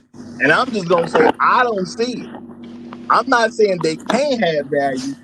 I'm saying I don't see value. And that's just real talk. But I got two guests that then came up. So let me turn it over to these two guests. Shark, you have the flow, my brother. How you doing? I'm all right. I'm all right. How y'all doing today, fellas? Doing well, doing well. Well, first of all, I want to say thanks for having me up. Happy Friday to the fellas and everybody. Second, I want to say I must be a bitch ass nigga because if it's a rat on my counter, I'm moving out. So I'm gonna let y'all know that right now. give me, give me my security deposit and I'm out. Third, to answer the question, the topic of the show, she doesn't have value until she becomes a mother. She's not valuable as a wife. She's not valuable as a sister. Until she becomes a mother, that's the only time they become valuable. Because everything a woman could do, you can do, except for have a child. If you can't cook, God will teach you how to cook. Because we learned that yesterday. God will teach you how to cook. So, you know what I mean? Other than that, that's the only thing God can show you how to do. So that's the only time they become valuable. Not close out right there. Okay, my brother. Okay. Shannon, you got the flow, my brother. How you doing? Hey, how y'all doing? How y'all doing? Me personally, I think it's really hard for a man to see a woman's value, instantly. But after looking at certain situations, I realized that women value it comes later on. Like, for an example, my father used to be like a drug addict, and he got with his wife, and like he did a whole 360. He a whole new man now, and that made me realize that a woman's value in a man's life it just comes later on. You know what I'm saying? It's not up front as like ours is, like, because we paying for dates, we doing all these different things for women, but you're not going to really see the value that a woman brings until you with her for some years, and she just helped change your whole life. Like, literally, I know men that then got out of the streets, you know a whole bunch of different things. So a woman value, it's definitely there. It just takes for the right man to bring that out of her. But yeah, women definitely have a value. I'm gonna say that's very interesting. I'm gonna hold my tongue though, real quick, because it looks like we have Y'all Borgen coming up. Y'all Borgen, what's good, my brother? Yo, what's good, man? I was gonna say don't come over here talking about you blocked, man. When I went through all that trouble to unblock Nah, you, no, no, no. I'm good now. Yo, thanks for letting me up. I wanted to say, as far as to answer the question directly, as far as when do women become valuable, I'll put it in the chat, but I would say it's when a guy can see a future in the woman. A lot of the guys on the panel today, they gave out great examples and stuff, but they're talking about after they decided to like get with that woman. So even if it's a relationship or if it's your child, like, if you can't see the future in them, then the value isn't there. They can they can have value, but they're not valuable because you can't pull that out of them. So that's pretty much my distinction to answer that question. Like, if you can't see potential in a woman or anything like that, after that you're basically just betting on their future. Will this woman do what I'm asking? Does she align with anything that I'm trying to achieve? If the answer is no, then that value is useless because I can't use it. So I mean, that'll be my perspective on to answer the question, and then I'll hop back down, man. Oh well, I appreciate you for coming up saying that, brother. And I'm gonna say, your perspective that's a valuable perspective. That's what I'm gonna say. That's a very valuable perspective. Real talk. Okay. And also shout out to the Great Black Reset. He says Santana tax. Okay. Well, shout out to you, brother. Shout out to you and shout out to Santana. Okay. Now and also shout out to Trust. She says hashtag the best show on social media. Hashtag Rogers Right. Hashtag millionaire money. Man, I'm working with that, y'all. I'm working with that. Hey, I appreciate that, Trust. I appreciate that. That's a heck of a super chat right there. That's real talk. Appreciate you, sister. Appreciate you. Okay. Now she valuable. Yeah, she definitely got value. Yo, can I ask Santana a question? Go ahead. So he was saying, and this ain't poking no fun at the situation. You were saying that your pops was messed up, and once he got with a female, he got back straight and everything. You said, right? If I'm not correct, just summarizing it. She helped him change his life. All right. So if a gay is a woman valuable to a gay man?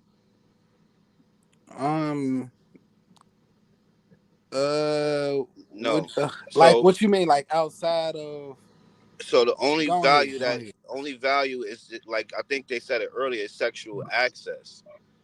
Nah. You know what I mean? Like that thing will make the average man do a lot of stuff, even get himself right off of narcotics, et cetera, et cetera.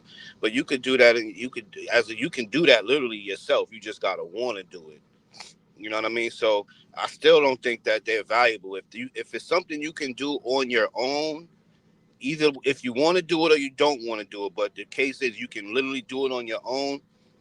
They're not valuable. Well, if they're not valuable, why does it say in the Bible that a woman is a gift from God? Yeah, she a gift from God. You A God. favor from God. You just put her out there. That's all. It's not. There's no value. It's no value in them until they become a mother. That's not true, bro. That's not They true. contribute and they contribute to the world, not even society, to the world. The thing that God put, the gift that God gave all of us, which is Earth. That's when they become valuable. So you don't think like a support system is valuable to a man? Nah, you could support yourself. Nah, bro. You can All support right, yourself. Hold 1 second. Hold 1 second, y'all. We got Truth Teller up here. Let him get in, and we'll continue. Go ahead, Truth Teller. How you doing, brother? Yeah, I'm truth teller coming good, over y'all. here. Good morning. No, he's not. Due to my transactions of yesterday, I'm gonna have to just be limited and quiet for the next 20 or 30 shows. But Nah, I will. brother. You endorsed the panelist who was a great panelist, man. She was a great panelist, man. Shout out to Jazz, man. Shout out to Thank you, Jazz. Jasmine was Appreciate it. awesome. I'm gonna tell you that right now. We I had don't a care what ball nobody yesterday, say. Jazz. Jasmine was awesome. She was one of the best panelists I had all year. Real talk. Now, truth teller, you got your soup cooking so much, you got rollover or something. I got rolled over. It was on one show. Just Soup got taken multiple times. You broke a record. It wasn't even chef no more. It was just listen. Just take this nigga soup. Just go ahead. It's like I was handing my soup over myself at a certain point. Hey man, you got my soup snatched. I got your soup snatched. God damn. But this is a real important question, and I think some of the answers that my fellow panel members have given already gives a makes it clear that we have no idea what value is and what a valuable woman is, right? So some people think, but just because a woman can give birth. Hold on. You know what? I got to do this right now. Sometimes it's what's said in a super chat where you got to interrupt. Shout out to Afro Merchant. He said, ban truth tax. I can't argue with Afro Merchant. I can't argue with you. Now, I just have to take it, player. He say joking, my guy, but I had to get that in right now. I would just have to take it, player. I can't even. Y'all know I like to argue and battle. I can't even argue with it. I just have to take it and go sit down. That's just what's gonna have to happen. Just go be ahead, quiet, my brother. You got a new 2 minutes. I just think we have a problem with understanding what a valuable woman is, right? Because if she can have kids, that don't mean she's valuable. Who kids is she having, right? Exactly. Is she just out here having, who knows whose kids? And is she valuable just because she can have kids? That would be ridiculous. And also, on the other side of the fence, if a woman can't have kids, can she still bring some value to her man? Yes, she could, right? If he already has kids, she could be valuable in helping him take care of those kids. So the fact that they can have children isn't necessarily their value. Their value is measured to what they offer the person who actually values them. So if you don't have nobody that values you, you don't have a value. Now, the difference between men and women is society benefits and values men more than women because men put more into society. That's the reason why men are more valuable. Militarily, infrastructure, all the stuff we know and love, science, math, arithmetic, the fun stuff from school. The entire structure of our entire society is really comes from men. Now, women contribute to that a little bit, teachers, nurses. In some cases, they stay home with the kids, daycare, that kind of stuff. But it's supportive roles. It's not that those roles are needed for those things to exist. It's just, they just fall into place where they fit in. So their value is basically determined by the people who carry value in the system. And it's really men. And if you're not of value to a man, then you don't have any value. It just is what it is. All right, before y'all say something, shout out to Terenzo Jones. He says, women, a gift from God. Now he got a question mark behind that. He says, meanwhile, after the holidays, a good portion of gifts get returned. So, and drops mic and salute. That ain't right. That ain't right. But What is I'm gonna what be is a he bigger, talking I'm gonna be a about? bigger man today. And truth teller, I'm gonna say you made me. What you said is absolutely correct. So I'm not gonna take my statement back, but I'm gonna just say it's a caveat added to it. But you are absolutely right. I gotta say that. All right, now I'm gonna jump in and say, I think this is something that men need to talk about because, again, when it comes down to it, we just act like a woman being born. There is some value to it. And the truth be told, a lot of us, we're just associating that value. It's really just her vagina at the end of the day. What I'm not going to say is a woman's vagina doesn't have value. That doesn't mean anything else about her has value. Because if you can't marry her, if you can't have children that are productive and good for society, how is she important? Hey, Well, Rogers, I think it's the can I ask you impact. this, Rogers? Yeah, go ahead. If their vaginas are that important, how come the orgasm per capita is at an all-time low? Meaning that there is a concerning high amount of men who are not having sex consistently. How is her vagina valuable? Well, I'm gonna say there's been research that there's younger men who have decided that they don't want to be involved with women like that. That does not mean the vagina is not valuable. At this particular point, it still is because there's a lot of older men who still would would still mess with these women who younger men are actually starting to go away from. So that will change if we keep going in this direction. I'll say that will change, but their vaginas do have value. They could go sell their actual vagina. They literally could. So it's something that may change in the future based on how things are looking, but we got to be realistic as well. They can go sell their vagina and they can get $40. Real talk. They can go somewhere and get $100 for that vagina. Depending upon how they move, you can get large sums of money for a vagina. It just depends on how you move. Because there's women who can sell their vagina for $10,000 because she will only mess with a man of a certain level, and that's the only reason she can charge that type of bread. So, vagina is valuable at least for now, but you are making a point that could change in the future. But we do need vaginas to have babies. It's part of the baby making process. Now, if they make them artificial wombs a real thing where people can actually access them, a lot of that could change very rapidly. If we're gonna be real about it, a lot of that could change very rapidly. And I'm gonna say shout out to the younger men or boys. I'm gonna say too. My thing is, I'm never gonna be up here trying to promote kids having sex in the first place. So I know a lot of that is with guys who are younger. That's gonna include people who are actually children.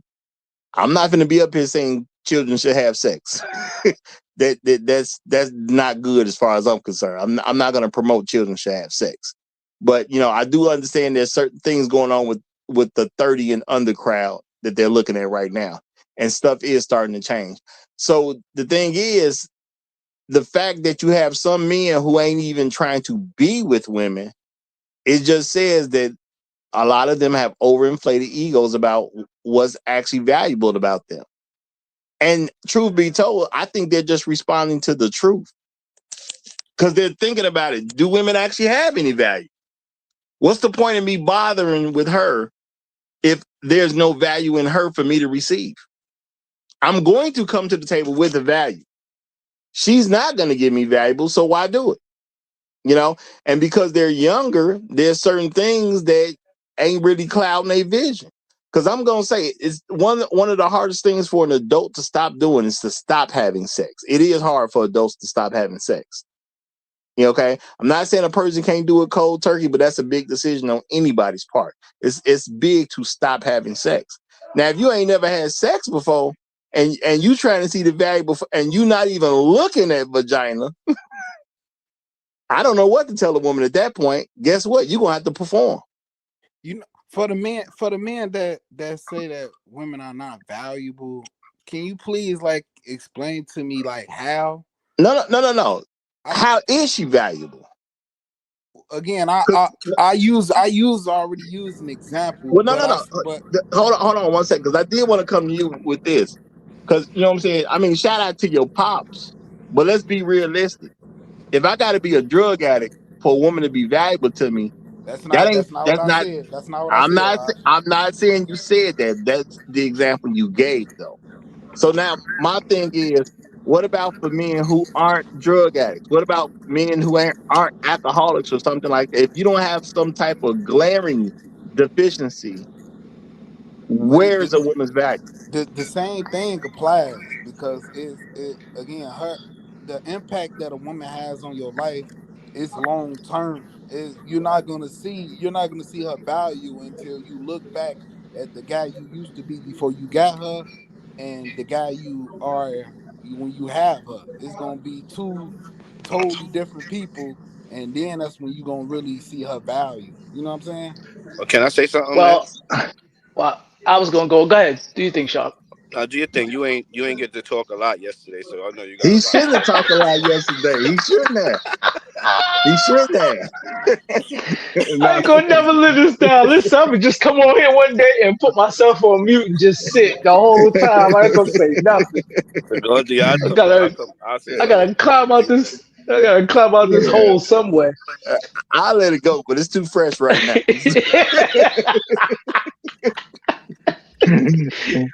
So I think what you're doing, Santana, is you're associating her value with him making a determination for his life. Now, she may have been amused for that, right? But her value isn't in the actions that he did. His value is in the actions that he did. Now, he may have did it for her. He may have did it for his kids. He may have did it because he was tired of being a drug addict. Now, she helped, she supported, so we get that. But you can't say that she's the value she's the resulting value of him doing that. He's the value of him doing that, not her. So you're associating value of the woman to something a man did. No. What I'm saying is that the impact that she can have on your life, that is valuable, is what I'm talking about. That very well could be valuable, but what you're describing is potential value. What we're talking about is actual value. Absolute value. That's the same. No. What I'm saying, it's the same thing. It's not no potential value. It's the same thing. No, because you're describing something that hasn't been proven, right? How does a woman prove her value to you so that you do accept her as your woman? I think as a man, God gave us the power to Oh have gosh. discernment. Oh my God! God gave us the power of discernment, so we can Correct. literally look at a woman and see what type of woman she is, and see how she can fit into our life.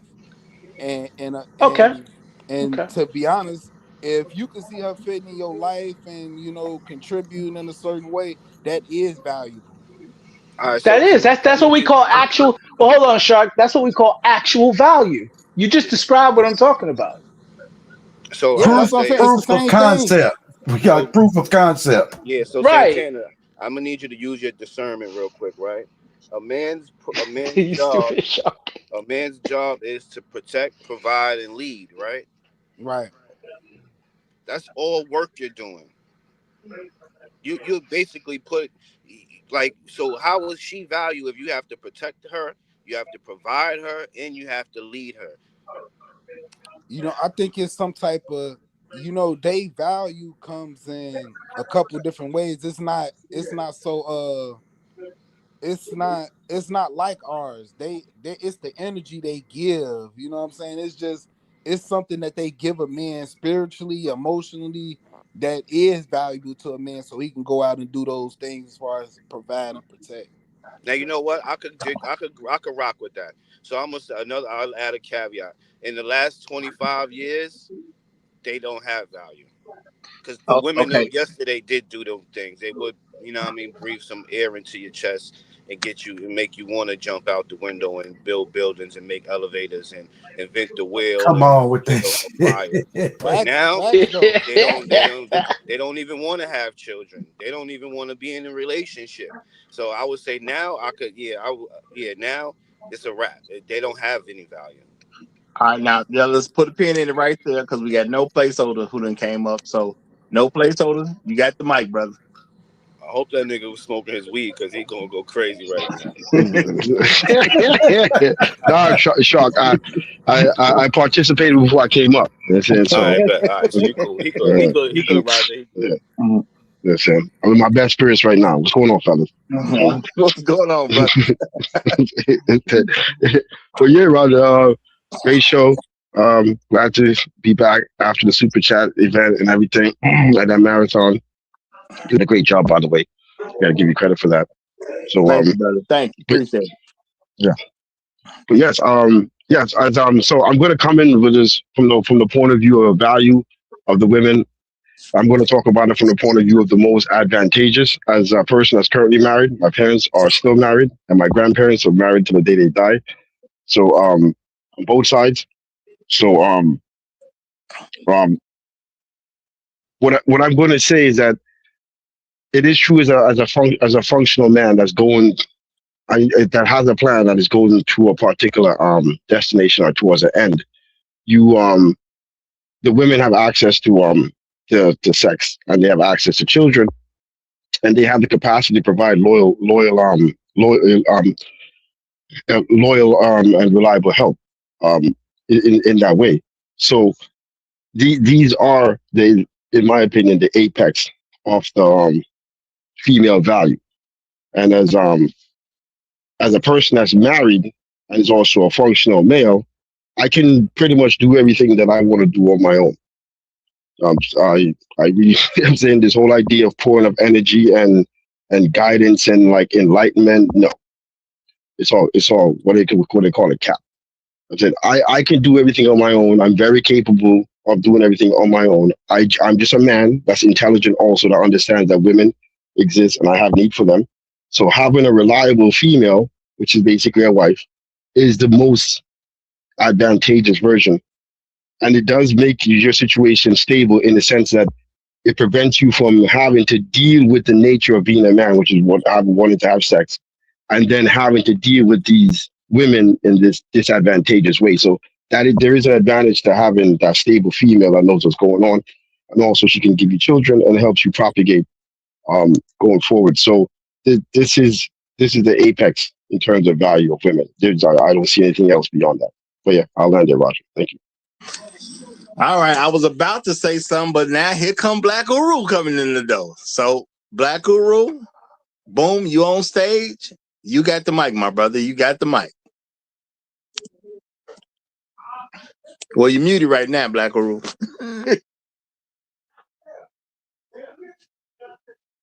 Okay, I'm gonna say maybe he need a moment because he ain't unmuted yet. So just jump in when you're ready. I'll say that. Just jump in when you're ready. Now, Yeah, we got you. Now, I'm gonna say this because Santana, you did say something interesting to me because you said that a woman's value is gonna come later. Now, my question, see, just hearing something like that, how long I gotta wait before I get some value out of her? Like in just general. I know it ain't gonna be the same answer for every woman, but I'm saying from a general standpoint, how long should I have to wait so I can get some value out of her? How long you have to wait? It's not really a number on it. It's just one of them things. As time go by, you're gonna start looking at, the type of person you is and the type of person you used to be. It's not really a number on it. If you realize you change the type of man you used to be for the better since you've been with her, that's the value that she brings. So how do you know that's not maturity? I gotta give her credit for. No, I ain't trying to step on your toe, but I gotta give her credit for me improving. Yeah, because she's a part of it. Just look at it this way. Do you really have y'all really thought about what this world would be like if women wasn't here? What type of men we have. I've actually done a couple shows that came.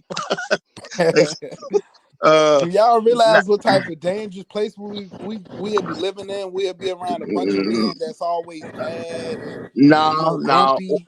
We'd be a lot more orderly.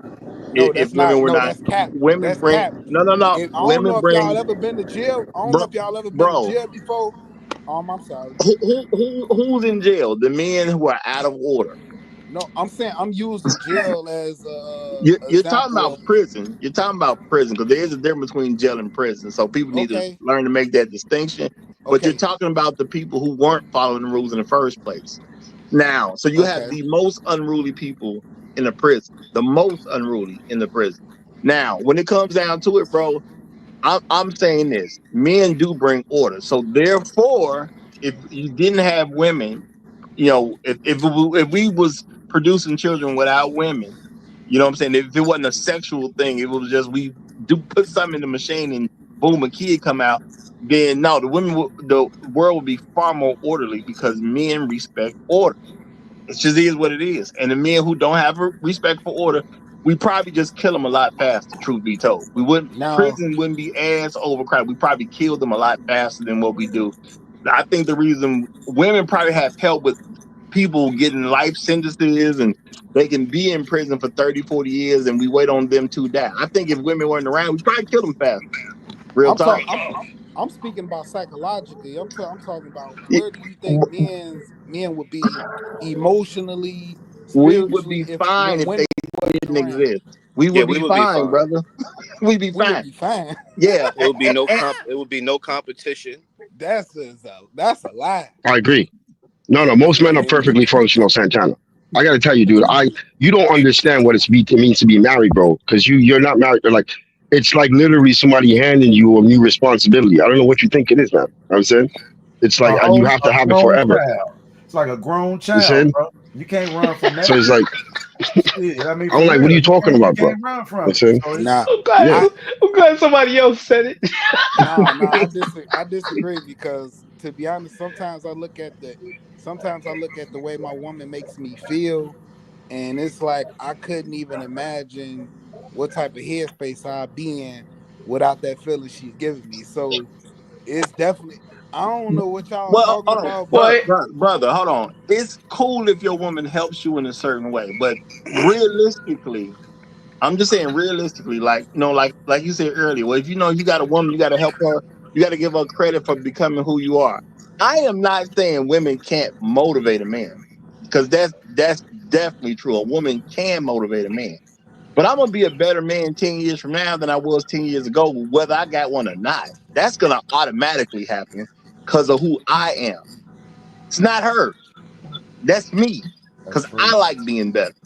Okay. Now, I'm not starting from a place where I was infected by drugs or some really bad thing. And what I'm saying is, look, I understand women have value and I want it. So me waiting some long period of time to get some value out of a woman just ain't gonna work.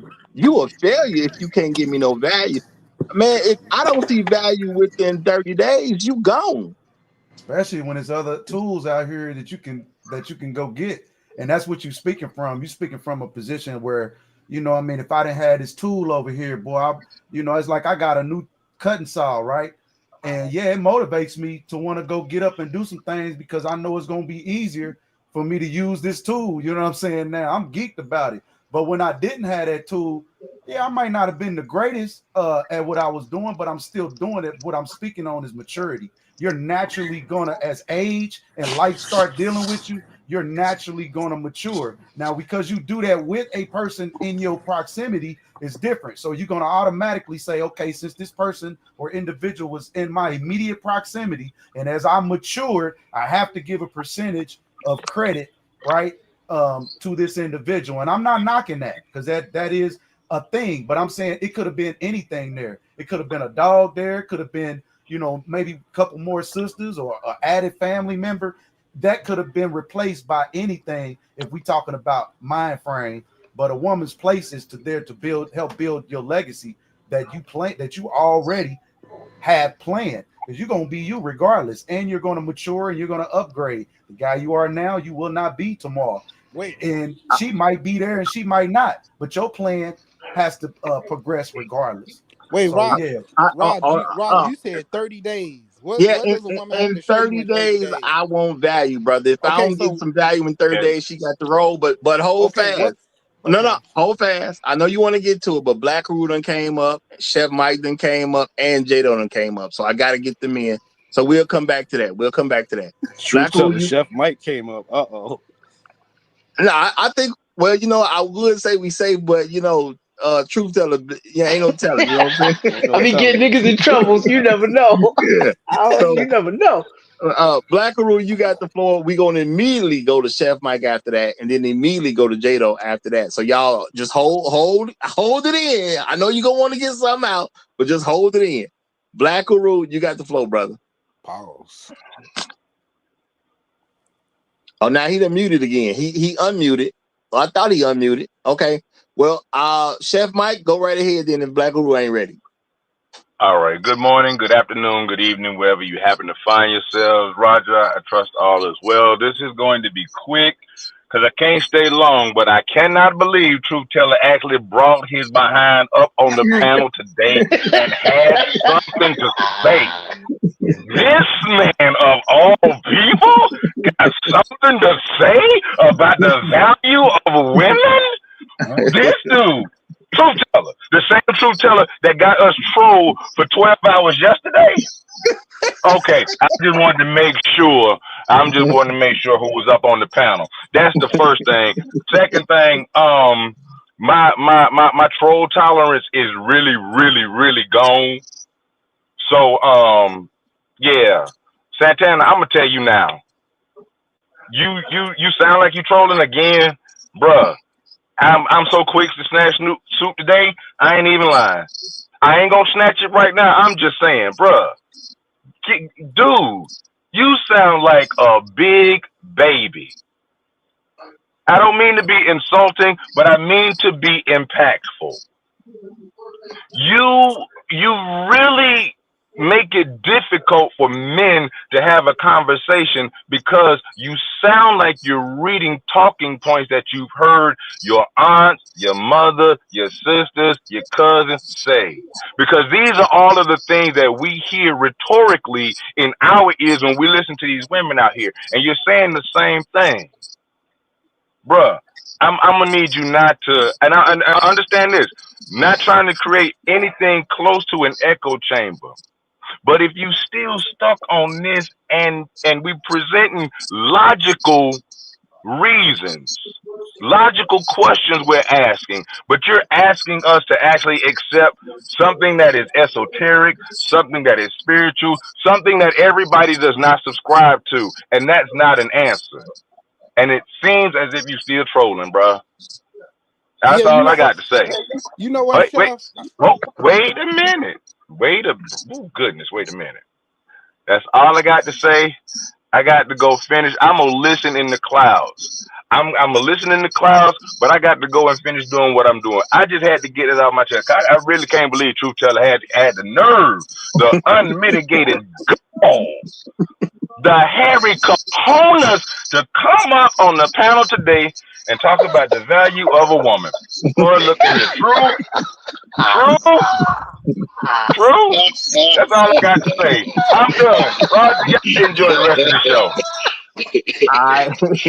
Take it easy, Chef Mike. Take it easy. Okay. Y'all remember if Black Rule want to go, he can go. Other than that, we're gonna give it to Jado. Black Rule, if you ready, you have the floor. If he's not ready, we're going to Jado. Okay, I'm gonna assume he's not ready. Go ahead, Jado. Hey, what's up? What's up, Roger? What's up, fellas? Hope y'all doing good, man. Roger, you helped, man. I wanted to come up yesterday, man. I know you were sticking to your word, man. I came up. That was my fault, Jado. It was like you can double blame that dutch, one bro. on me too. You can blame that one on me too, Jay. That was my fault playing. It's all good. But hey, Roger, I love the way you present these questions in your videos and stuff, man. Because it's kind of philosophical or whatever. But if you guys I'm kind of in a sense, I'm leaning towards what Santana is saying, man. So y'all can probably, hey, Santana, I'll take some of the, some of the blows for you, bro. But yeah, man, if you guys watch, I'm sure you've seen the show Hoarders, right? And those hoarders, man, they put value in a lot of stuff that everybody else says is junk, right? So the value comes from whoever bestows the value upon the thing that we're talking about. So we're talking about women. So, and I'll just give an example sometimes, and it's kind of going towards what Santana's saying. It's like, I mean, I remember when I don't play ball as much as I used to, but a lot of times, man, when the women will come out, the cheerleaders, or the women would come out, I would have a little value on them out there just cheering for me or cheering for the team. Do I need that for me to play ball? No, I do not. It's not essential for it, but there was some value placed on them just being there and cheering, hearing that feminine voice just cheer. How much value I put on it? A little bit, not a whole lot, but yeah, it depends on the individual and how much value they bestow upon that woman. And I guess I'll end right there. Appreciate you having me, Roger. Man, I can agree with you there to a degree. That's why I said that can be a dog, that could be a parakeet, you know what I mean? That can be, but we talking about your woman. You know what I mean? This is that should be your first cheerleader. That should be your number one fan. You understand? And it shouldn't be no wait time. I get it. That's when he said, when did she become valuable? The instant that she says, I'm down with your plan and I'm ready to go wherever you go, I'm with you, and don't defer from it. And actually gonna throw in another 100% herself to make sure that y'all get there. That's not what they looking at as intrinsic value. They look at value as soon as you touch her, you owe. Everything that she got that's good, that's all bad, is now yours.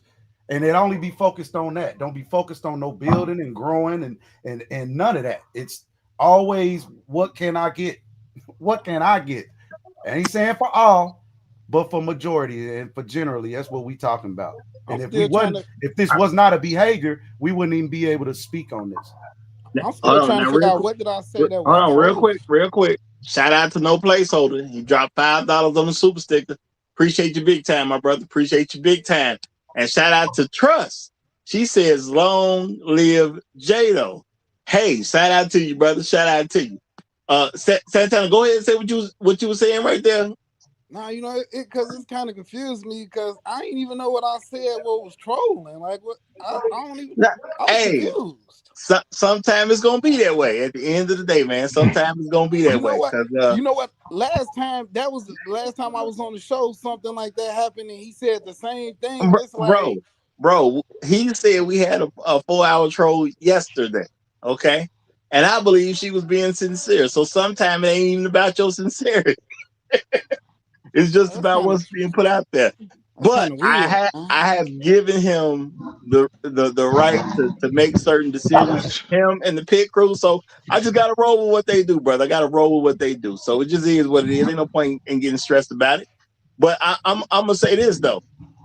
As a man, because I am important to me, I won't value immediately. I'm gonna just tell you the truth. I won't value immediately. When I meet a young woman, I won't value immediately. I do believe she should be able to give me some type of value immediately because if nothing else, she can be good company immediately. She could make me feel Well, good for having her in my presence immediately. It doesn't take a lot to do that. You know, you can be so complimentary to a man. A woman can just that's say, "Hey, that's a nice sweater you got on." That's value. She making you feel good. Go ahead, don't Roger. play. You finna say something Yeah, because I'm about yeah, to Roger. preach. Yes, Go ahead. yes, and yeah.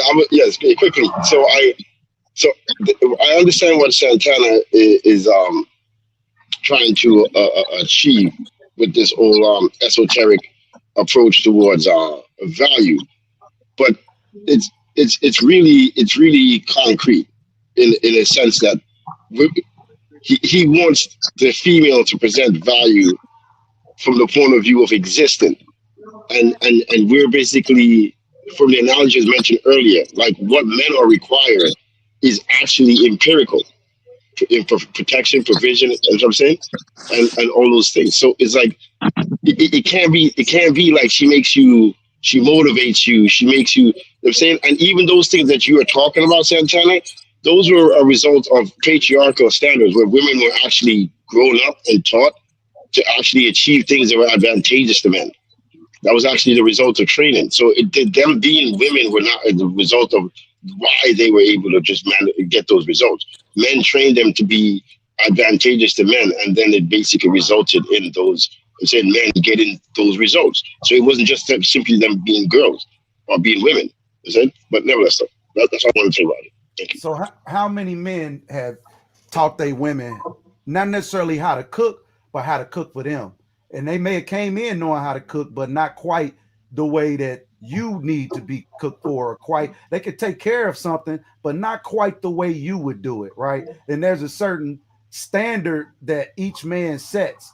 And that could have came even from his mom, which would come from they dad, right? It's gonna always come. The standard is always set by the man, whether he there or not.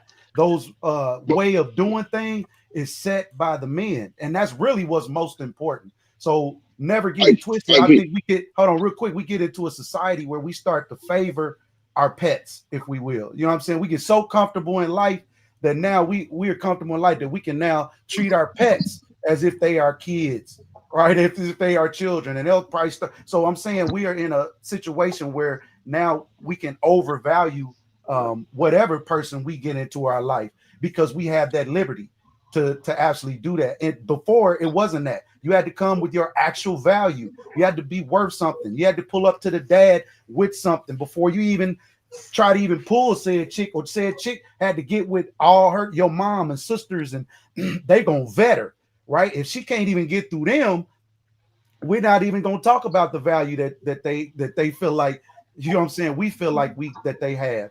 It won't be no growing. There's a miscommunication or disconnection of community and decision making and overvaluing, because a lot of these is women. So women ain't gonna sit around and tell themselves, you know, a lot of times I don't hear them conversations. Girl, you fucking up over here. You know what I'm saying? It don't be like that. But we tell each other that shit all the time, bro. You fucking up, bro. You know what I'm saying? You need to get on it. You know what I'm saying? We don't Hey, have so we don't have that time. what do y'all think about like Bill Belichick, right? he has a new girlfriend, right? How much value is she bringing to him? Or who determines her value? Who determines it? He did. No, okay, so hold on, J Dog. What I'm saying to you is that you're conflating the fact that men can render the value of women with the idea of women just being valuable. I'm saying that's why I said that, notice I gave my analogy. I said this is the apex value. Bill Belichick might be a rich man that just wants a pretty chick that's on board. I'm saying, Right. okay, that does not mean that he sees her as valuable in a way that I'm saying we would see a 22-year-old chick that wants to make family and da da da. It's just what it is. He has the money. He probably doesn't want to have children anyway, and she probably doesn't want to have a certain future. So it's a good I'm saying mix. So she can hang out with him, get the money, live a certain lifestyle, and then when he does his thing or she moves on, she just I'm saying. But what I'm saying is that I'm saying to say that doesn't mean that that's what I'm saying. Are we talking about like the apex value of women, or basically because everything can have value because there's penny stocks, there's junk bonds. Well, let me say this. Belichick does get to set what value she has to bring to the table. But Correct. a lot of other people may look at Bill Belichick and think she's bringing more value than she's actually bringing. To him, that just may be some young tail, and that's it. And she don't have no other value to him. And he may just give her access to certain things as long as he can keep getting that young tail. Let's say, and I'm not wishing this on him, but let's just say time goes on, things changes, he get medical complications where he can't even have sex no more. That might immediately come to an end. Why? Because her value was only she was a hot young piece of tail. And now that I can't really do nothing with a hot young piece of tail, you got to go. So if it was Right. all just about So the coochie, then value was placed. He placed the value on her. I think it's more than just coochie, because it's like why you bringing her out to the world? Why you going places? Why you got her at your games? If she was just some young tail, you would leave her at home. And He you get to her determines when you that though. get to her. That's the point is he determines that. Yeah, so He he determines her it. value is more than just sex. Can we do a quick exercise? I'm just saying we don't technically know what his value is with her because I don't think he's trying to have any kids with her or something like that. So we don't know what his value is. It could literally just be she a piece of young tail. That's it. That might be the only thing. Right. And if he finds value in that, that's the value she has. No, I think we can determine if a man sees value in a woman. When you bringing her out to places and when you like got her with you and stuff, like it's more than just sex. No. Some stuff is very obvious. Some stuff is not so obvious. She might just be a plus one because he rich. He goes to a lot of stuff and they do a lot of events where you're gonna have a plus he one. needs somebody on his arm, right? Yeah, so she just might be some arm candy, and really he might not really care nothing about her. That's more at the end of the day. So No. The thing is, he's going to events where it's normal to have a plus one, and that might be all it is because he's so much older than her. He don't have to make it something bigger than that. You can say in your mind it's got to be bigger, but that don't mean it got to be big. She's just a plus one that don't even really matter. He might barely even remember what her name is for real. And I'm not saying he don't know her first name, but catch him and ask him, do we know her last name? He might not even know. It can be that simple. But I got to read this by Elder Blood. Shout out to Elder Blood. He said, love is never passive. Love is always protective. This alone proves that most Black women in relationships are not only idlers, but bigoted liars. Not only idlers, but bigoted liars. It said proactive. Reread that again, Roger. I think he's making a great point on this one. He said, love is never passive. Love is always proactive. This alone proves that most Black women in relationships are not only idlers, but bigoted liars. And I can agree with that because I do believe love is an action. Love is not a state of being; it's an action. Roger, I am angry at all of y'all, Elder Blood, all of y'all. we learned from my advocacy yesterday what love is. I don't know why y'all didn't learn it's a that it feeling. ain't Yo, none of truth what teller. y'all just Don't said. let Chef Mike come up here. Don't let Chef Mike come up here. I'm Don't let sorry, Chef Chef. Mike I'm come up here, sorry, please. Chef. Don't Yeah, let him I come up here, please. apologize. Because we didn't understand. None of us understood. We just didn't understand, and that was made clear to us multiple times that we just didn't understand. It's a feeling, y'all. It's a feeling. exactly. And shout out to Afro Merchant. He said, if God personally teach you how to cook, then that's extremely valuable. Long live Negroes in the wilderness. Long live the habitual line steppers. Now, I'm going to say this. Before she clarified what she meant, I literally did have in my mind, when you say God taught you how to cook, I was like, so what restaurant do you own? Because there ain't nowhere in the world thy Lord, thy God can teach you how to cook. And you don't come up with the bangingest restaurant out there. Because that got to go together. Okay? That got to go together. And shout out also to Red Pill Sleeper Cell. He says, can I get a wrench? Truth teller voucher Damn. for me. Not like that, you can't. Not like that. Hilarious. Not with him. But no. Special Lou Val, is this Red Pill Sleeper Cell? Is this my man Louis Kanye? I need to Pull it know back that. up, Roger. What's that? Pull it back up so I can actually see the link. I do remember. I can probably. No, it's a different picture. But I know he got multiple accounts. That's not. I know he That's had not a him. couple accounts though. I just want to make sure if this is one of his accounts, I want to make sure he got what he's supposed to have. If that's one of his But accounts, that's his Jazz, CA is though, that Roger. you? I think that's Roger, Jazz. that's his Jazz, CA. is that you? It's Canadian dollars, so that's definitely not. That's not real. Oh, yeah, you know what? Good peeping. Yeah, that's okay. Well, I'm gonna just tell you, I'm glad you hit his Special Lou. Okay, he might be somebody that's been rocking with me for a while, though. He might be somebody who really rocked with me for a while from a previous channel. But I'm gonna tell you right now, once you said truth teller, that automatically disqualified you. You shouldn't have said it. You shouldn't have That used automatically me. disqualified. That's okay. That's Debonair brother. Okay, my bad, bro. Now, see, just saying that you can get a wrench. You just can't get one with him vouching for you. His own credit superseded my own non-credit. That's sad. Yeah, he buried himself. Don't even know it. now, I'm gonna say this, y'all. I'm not saying women can't have value, and I don't think men should say women can have value because I think that's silly. There are some women who have proven to be valuable in different situations, especially when it comes to men. But I'm saying from a general context, no, women don't have value. Because if you remove if you remove from men from society and it was just them needing to be on their own and they got the little machine that just produces children, at the end of the day, they would be living in nature. Florida would be packed right now. You know what I'm saying? Places like Florida would be packed. Places with good weather would be packed. Ain't nobody in Antarctica if men ain't around. Ain't nobody on the North Pole if men ain't around. Ain't no space travel if men ain't around. Because women ain't gonna do that type of stuff. We will see a few women participate in things that are seemed as difficult for most people every once in a while, but generally women don't do too much of anything that's regarded as difficult. Even my example of the dead rat. For the average woman, that's too much. Let's just be realistic about that. The average woman is too much to move a dead rat off the counter. I didn't even say a live rat. I didn't even say go after a rat running around in the house. A dead rat. That's too much for most women.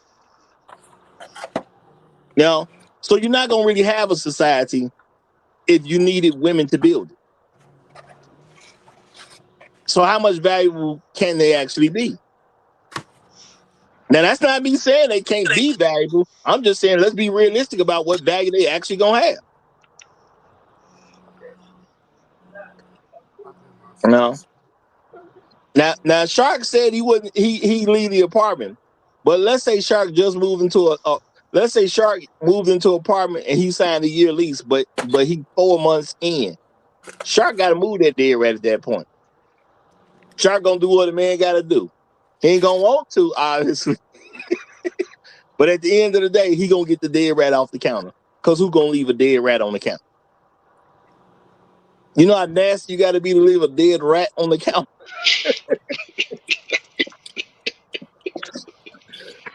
And that can happen to anybody. They're not gonna take that off the counter, Roger.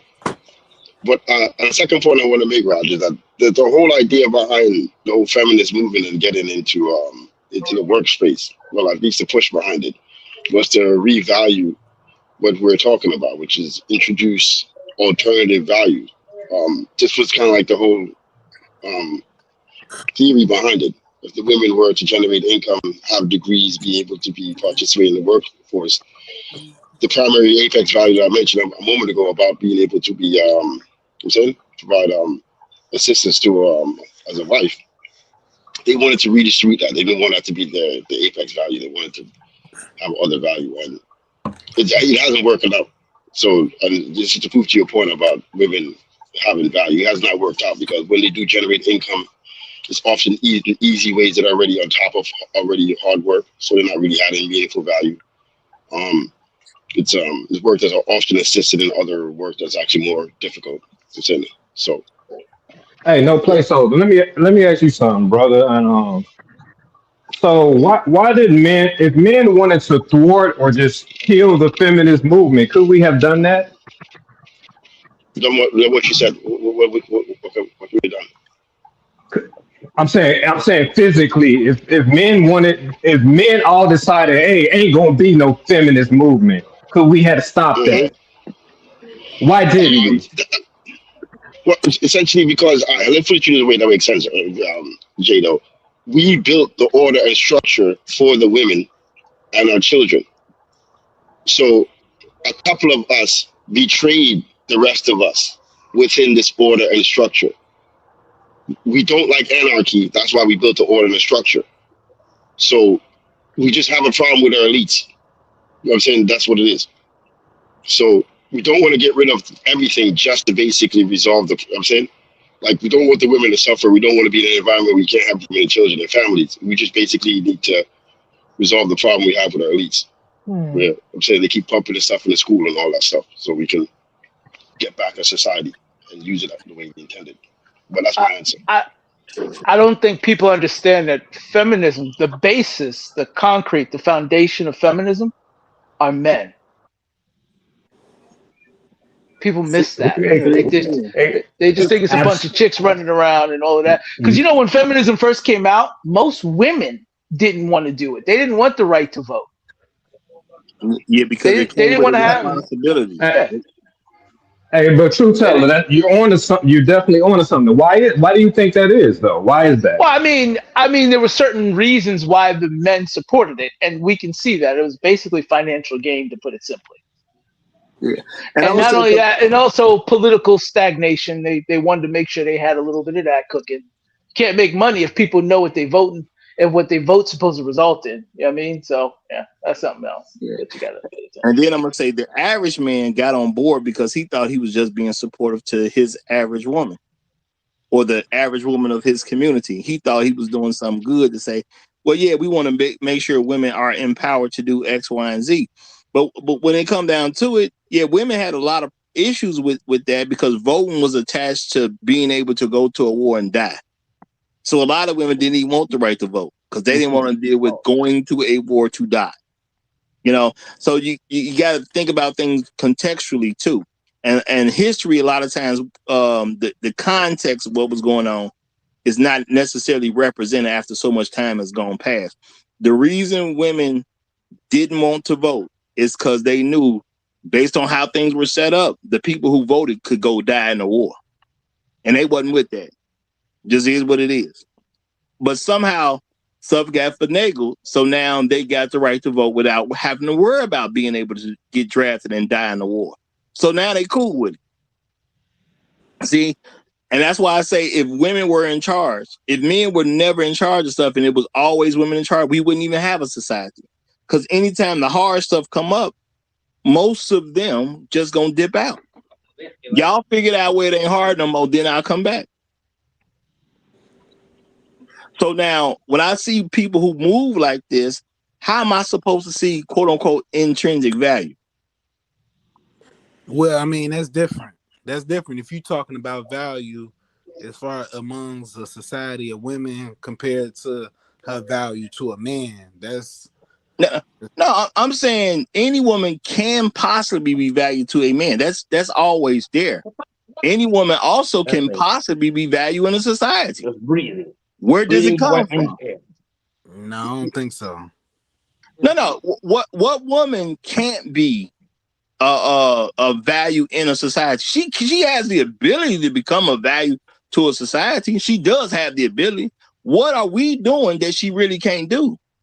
I mean, you have certain people that are genius level. You got certain people that invent something that somebody else wouldn't have necessarily figured out for a long period of time. But the average person in a society can give value to the society they belong to. So women can do it.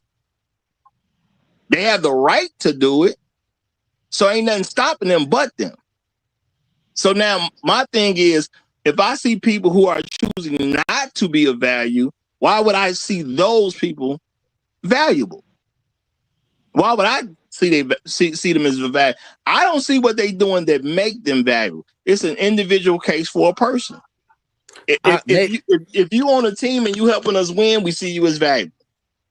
If you can't make the team, that means we don't see you as valuable. Maybe I was talking about something different, because would you say that a woman's value would be the same to a man as if she was in a society full of women? No, I'm not saying the value would be the same, but I am saying if you're a participating member of anything, you can bring value to it. If you're an adult, you should be able to bring value to anything you're participating in. And let me say shout out to Gregory Scotland. Appreciate the super chat, my brother. He said, salute, Roger. Also, the elites didn't like so many young men protesting the Vietnam War. Too many young dudes were questioning so many things. The elites needed that buffer. And I think that's a very good point, too. Women are a buffer for a lot of situations that go on. And truth be told, a lot of money get made because they appeal to things that women are going to want, which they believe they can get a woman's vote on. And that way they can make some big money in other areas that people ain't really looking at the time. You know, such as, let me just say, such as that whole food stamp thing. That's something that's going to strike to women because they're going to be so compassionate about the people who can't afford to provide for themselves. Now, as men, would we have ever voted to give away free food to people who won't work? I don't think if you got all men making that probably never would have came to fruition. You know, and hold your thought, Jado. I think that was you. Shout out to Elder Blood. He said the real reason black women started thinking they were better than black men is because white men told them that while betting and using them against black men on all continents. Now, I'm gonna say there's a lot of truth in that period because you really can't argue against that, you know, because black women do what they're told usually when it comes to white men. They just do what they told, whether they like it or not. They actually do what they told when it comes to white men. They are very much in tune with whatever white men say. But Jado, you was about to say something? No, I agree with everything that was just said. Them being used as buffers. So would that make them valuable? I'm just throwing philosophical stuff out here, fellas, while we talking about this. Would that make them valuable? Yeah, of course they are. I'm saying, Jado, the reason why they can be used as a buffer is that intrinsic value you mentioned. If we basically, obviously, you're saying, we isn't. So I'm just saying, would that make them have value? Is what my question. I think the problem is you're trying to assert value outside of men. They don't have any. I'm not. When did I do that, Truth Teller? I said it's the value that we bestow upon them. I started out saying that. But the examples you just gave. But the examples you just. I understand. No, I didn't give it. I asked the question. I hear you. I hear you. I heard the question. What I'm saying is your questions are towards the direction of whether or not they have Hold on. I'm asking. Go ahead. Right. And I'm listening to all of your questions. I can see the direction it's going in. So I'm not saying that you're actually asking this question. I see where it's going. You're basically asserting through your questioning that they have general value, correct? No, So, but you're I'm actually mhm. trying to provoke thoughts within myself and maybe amongst you gentlemen as well when we're just talking about this stuff. That's really it. Right. But if you understand that their value is solely based on the determination of men, then your questions wouldn't make any sense to ask. And I thought I was clear when I with my because opening statement. I said it's the value that we place upon them, that we bestow upon them. No, I heard you yeah, saying so that, but your questions don't sound like that, is what I'm saying. You're I asking agree with you, questions Tyler. that would lead to believe that you don't think that. Because you wouldn't ask those questions if you did. No, no, no. I don't get it. No, no, sir. I Okay. definitely All right, disagree. maybe I missed it. Okay. All right. This just as furthering making my point that we're bestowing the value upon them. Oh, okay, now let me Am jump I in am here. I am I wrong? No, I mean my thing is I believe you're trying to ask thought provoking questions so we can get some thought provoking answers. That's what I believe that you're doing. And I'm gonna say this: a woman can be valuable because a woman can go get a job and she can work at, let's say, a factory, for example. She can go get a job, work at a factory. She can have 30, 40 years in, retire, and she gave some type of value to that society because she worked at this particular factory. I'm not saying she can't do that and be a valuable person in society. You know what I'm saying? If you happen to own that factory. But what is more than likely, what is that woman going to do? She went to work at this factory. She made some good money. The better money she made, usually, you know what I'm saying? A woman wants somebody, general women want somebody who makes more than them if they're going to marry. So you're just cutting men out because she's making some kind of money. Black women usually want a guy who makes less than them with the idea that they're gonna be able to control the man. So if she's in that position, she wants a man that she can abuse. So where's the value really coming from? If she doesn't get a man at all, she'll usually take her money and buy stuff and just waste money on things here and things there that's never going to be used. She's never going to have an idea to improve society at all. So she's just living. Is that valuable And to anybody? well, to shares of corporation, Roger, yes, those are valuable activities those women are doing. Very valuable activity. Thank you very much. I appreciate the returns on investment. But Yeah. So to yeah, that very, very so small percentage, those a few guys got some value out of it. 7, 8 guys got some value out of it. Yeah, I mean, Roger, the elite, the elite have women all over them. They are able to have children. The elite, they're talking about the top 1%, 2%, have women all over doing things for them all over. Women doing things freely for them because these women are so hyper intense on money that they will do everything for the men who have the most money. I mean, like say, Bill Gates had his wife and had his girlfriend in the contract, in the marriage contract. So if the elite are getting value from the women, but the regular man, or even the men who are doing well, are not getting value from these women. When they're not getting children, they're not getting wives, they're not getting dedication, they're not getting nothing. Luckily today I got some valuable coconut pancakes this morning, and I was very happy because after she made the pancakes, she cleaned up and told me to make sure my rice and beans were on the stove and that my chicken will be coming after she gets back from where she's going.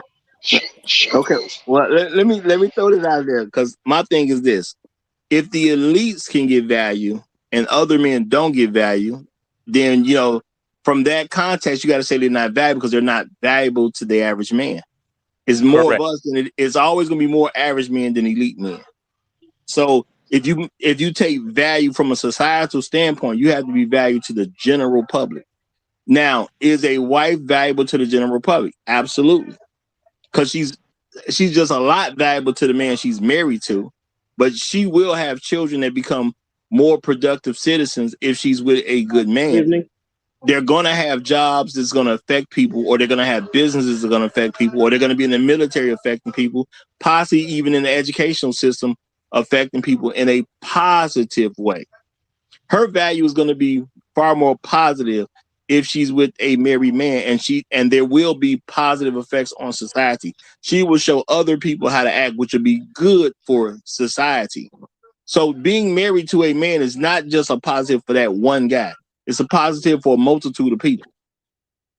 But now, if you're talking about women doing something, and you literally can add it all up to maybe 20 guys who own these company and that company, because companies own this company and that company, and you trace it all back, and you got maybe 20 guys who actually got some value out of them. Well, that means not too many people got any value out of that woman ever even being alive. Is she really valuable at that point? Not really. I want to take it somewhere else, and we don't have Uru's not on right now, but hopefully if he do jump on, I'm sure he could verbalize this far better than I. But when we start to talk about value is when you accrue, not subtract, right? So if they're doing certain good things, but then they're doing certain bad things, and the balance is a negative, are they valuable? Absolutely not. Well, So that's the the problem case. with society right now. We're unbalanced. Right. We got all these women who are single and they have children, and there we go. It's not, the balance is off. We have all these productive gentlemen with no children. Generally speaking, is their contribution to society outweighs the drag they put on society? No. And currently, I would say it does not. Yeah, that's what the problem is right now with the with America in a lot of ways, and why some of these Asian countries, other countries, are doing better, because they have some more balance. Yes, and they haven't invested in getting women in critical positions.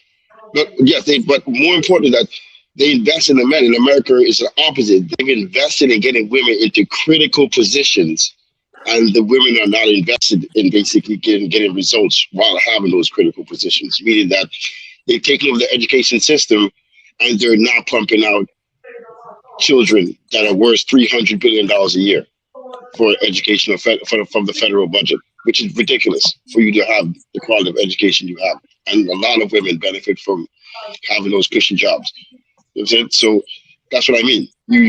And in order for you to have the $300 billion to provide this cushy environment, other people have to work hard. So it's always a formula where there's a foundation of hardworking men, and then you build something on top of it. That's why I said it was a betrayal. It was the point.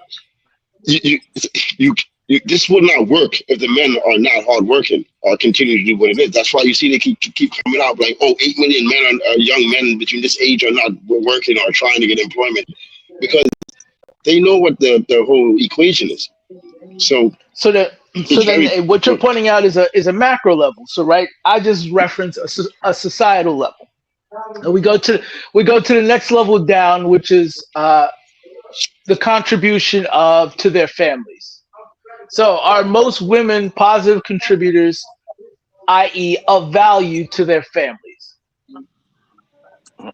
I would say at this point, well, amongst black women, the answer is clearly no, because most of them don't even belong to a family. I got 5 sisters. Okay. They cost us more money than we ever got out of them. Roger, let me ask you a question. As far you said, well, hold your question. Let me do these super chats real quick, and then I answer your question. Shout out to the Great Black Reset, y'all. He says, y'all see how Roger do me, y'all, just disrespectfully. And I'm just saying, bro, I don't know what you even referring to right now. I mean, what are you referring to? How did I do you? He said, pause. I'm going to get my 2 minutes Monday. Okay. I don't know what he talking about, y'all. I don't know what he talking about. So I don't get it, brother. I guess we got to see on Monday. Shout out to Elder Blood. He says, Rod, can you do a show on the anti-white women versus anti-black women, their track records, numbers, impacts, accomplishments, who wins the gold medals? That's an interesting idea. That's an interesting idea. I'm not gonna say yes immediately, because that would take some. That's gonna take a little bit of work for me to do, because I got to kind of study some anti-white women to see what.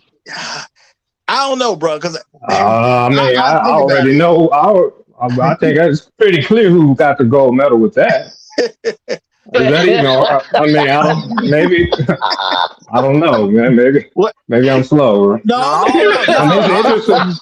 no. That's a toss I'm up. saying That's I a I never don't, toss I up. don't want even understand the question. to. I I'm don't. never.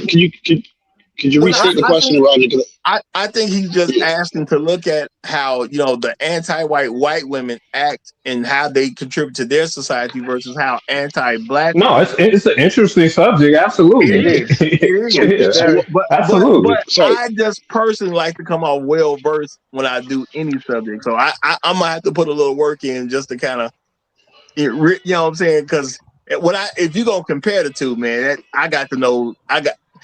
We'll make it happen at some point. I'm gonna have to do a little bit of research, because I don't want to just come off here and just say stuff. I want to sound like I know what I'm talking about. And the best way to sound like you know what you're talking about is to know what you're talking about.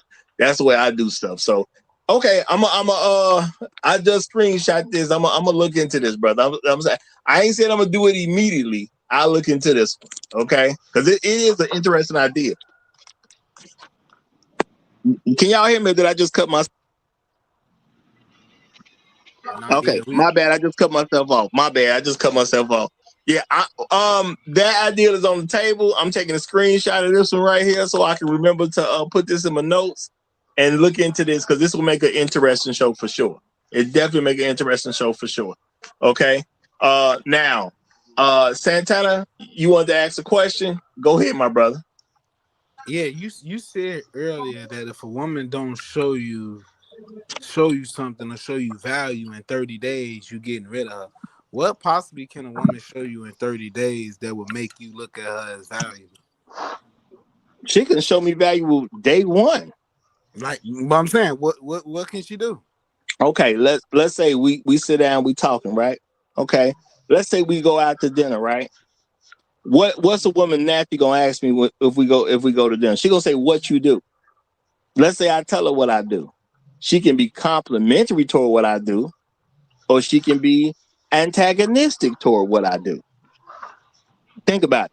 If you jump off antagonistic, I already know ain't really going to be no value in this one. If she's complimentary toward it, then now she's in a different light. And you know what else she could do?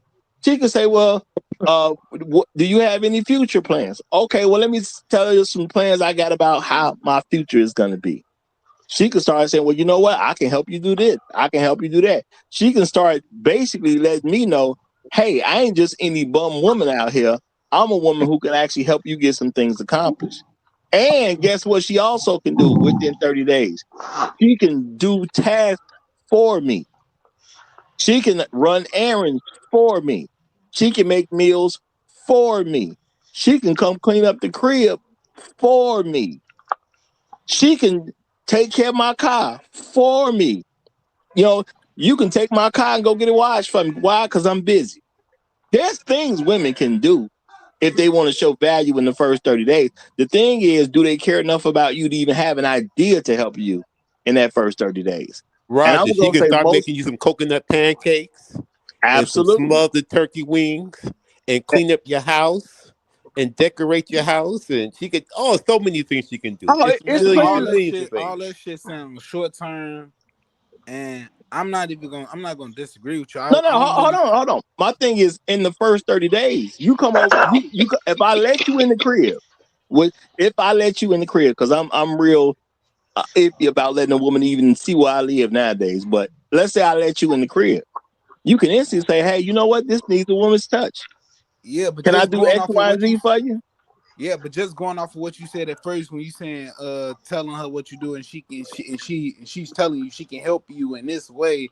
Again, that's not giving you value at that moment. That's long term. Like, I can help you, but it's gonna be It's gonna take time for me to, you know what I'm saying? Well, can I ask It's you a not quick no question, 30-day No, Santana? thing. no, I'm gonna say no. There's things she can do within 30 days, such as cooking me meals or taking my car to the because I Man, only come on, want her can to we be wash my car. realistic? You Can can we be take my car realistic? to the professionals, and you know what I'm saying, and get my car washed for me and bring it back. There's things you can do for me immediately. So Yes, yes, I do yes. want to ask Now, Santana something. let Sorry. me just say this: the thing is, Oh, that's it, most chef. women ain't gonna ask what can she do for me. Most women ain't gonna even ask that because they ain't thinking about what they do for a man. They think about what a man could do for Yeah, them. not at But all. Yeah. go ahead, brother. I was going to ask, have you ever hired anybody or had to manage somebody? Who, me? Santana? Yeah, Yeah, Nah, Santana. Santana, yeah. nah. All right. When you are recruiting somebody or you just hired somebody and you bringing them in and they're just starting. They don't know how things work on your team, right? It's part of your job to make sure they understand that. But what you're going to look for and put value on is interest. They're going to ask what kind of questions they're going to ask you, how they're going to go about things, right? So you and a young lady get together, y'all just together. This is the first day y'all done got together, right? She comes over to your house. Hey, what do you like to eat? What's your favorite food? What kind of food do you like to eat? How often do you do laundry? How often do you clean your house? She's asking you these questions so she can understand how she can fit in and make sure she can do things to benefit you, so she can be of value. What do you do for a living? How often do you go to work? Do you work from home at all? Do you always go into the office? What are your hours when you work? I can make sure I can lay out your clothes for you in the morning. What time do you go to work? Those are things that you can clearly see a woman's value if she's with you, right? You work extended hours, right? You do 10-hour, 12-hour shifts. You done worked 60 hours this week when most people only work 40. You come home and there is a hot tub waiting for your feet to be soaked. And she got an armchair, a chair massager waiting for you because she know you're going to be tired and you're going to be stiff. That's called value, right? But most women don't think in that mode. They, just like Roger just said, they only think in the mode of what can he do for me, not what I can do for him. Has anybody ever had their wife or their girlfriend give them a what do you call it when they do your nails and go under your nails and all that kind of Pedicure, stuff? The manicure, pedicure, manicure. Pedicure, yeah, manicure. pedicure for the toenails, manicure for your Has anybody ever hand. had their girl do that for them? Their girl or their wife do it for them? Tunnel I runner, have. yes. Tunnel runner. I have. So have I. So what I'm saying is those are things that a woman could actually show her value, but most of us don't interpret. We don't ever experience that kind of effort being put towards us, so we don't even acknowledge it as somebody doing value. You'll hear most black dudes say they experienced it with other races, and they were like, "Oh my God, what the hell is this?" Right? Truth teller. You see brothers overseas crying because for the Yeah, first time in their life, a woman has tried to, give them a bath, cook for them, clean for them in their yeah. hotel room. I mean, You with just laughing fold because their this is not clothes. something you used to They What? don't even here. know what to do. They're like, what's going on? What's that? Yeah. Why is he doing all this stuff? I'm like, Yeah. that's what they're Now, supposed to do. That's what they do normally in other places. now let me That's what address they this. used to do normally here, by the way, just so people know. Yeah, it did used to happen on a regular basis. I'm talking about not every blue moon. It used to happen on a regular basis. But I do want to address this one. Shout out to Dizzy the realist. He says she's on the time limit. Every woman I've ever been with has been on the time limit, y'all. I literally give her. There's really like a 6 months period, but that first 30 days is gonna be critical to her. That first 90 days is gonna be critical to her. Now the Wait, how first the hell 30 you gonna go be from 30 super days to critical. 90 days? No. There's a method, bro. That first 30 days is gonna be super critical because now the first 30 days, I'm gonna throw out some stuff because I know this is her representative. This ain't her for real. This is the best she's gonna ever give me. Is probably gonna be in these first 30 days. This is where she gonna play the representative game and try to show him I'm this person, whatever. So he'll quote unquote be into me. So I'm not even tripping on the first 30 days for real. Anyway, Is you and if talking? you Is mess it? up within the first 30, you definitely gone because I'm taking it. This is literally the best you ever gonna give me. So if you can't get the first 30 days right, I don't want to see you no more. It's that simple at the end of the day. You can't get the first 30 days right, I do not want to see you again. Now, if she can get past the first 30 days, I will give her the second 30 days because this is where she's going to start showing me her real self. Because she's going to drop the acts. Some stuff was going to be an act, and I know that. She's going to start dropping these acts after that first 30 days. I ain't said they're going to immediately drop, but they're going to start to drop after that first 30 days. So now I'm starting to get glimpses of who she is. So now that third 30 days, which is going to bring you from 61 to 90, now you're really starting to get an idea of what she is as a real person. What's her character like as a real person? You know what I'm saying? How does she handle discussions or arguments as a real person? Who is she for real? You will start to catch these ideas in that first 90 days. So now you got to get past the first 90 days for me to even think about giving you a second 90 days. In the second 90 days, I should already have enough information to say she is a wife or she is not. Roger, I ain't gonna lie to you. It sounds like your third 30 days should be your first 30 days. You should spend your first 30 days trying to figure out her character and what Her type of woman first she is 30 days instead of is an looking at act. value. No, brother. Her first 30 days is basically an act. It's not even who she is. No, you said the first 30 days is like to show you some type of value or something. No, her first 30 days is her gonna be pretending to be somebody she's not. The average woman is gonna be just about 100% fake in the first 30 days. You give her 30 days to act fake, and then another 30 days to show her real self. What I'm telling you is the first 30 days is the best she'll ever have to give you. If you don't like the first 30 days, there's no point sticking around for anything else. This is this top of the line. That first 30 days, bro, this is top shelf. If you don't like the first 30 days, it ain't getting no better. What's the point in even sticking around for any time longer than that? It'll never be better than the first 30 days. So I hear you on that, and I'm not disagreeing. But if you know the first 30 days is kind of like some type of, persona she putting on, why look at that and be like, oh yeah, she has to show me value in this amount of time, knowing that it might be fake.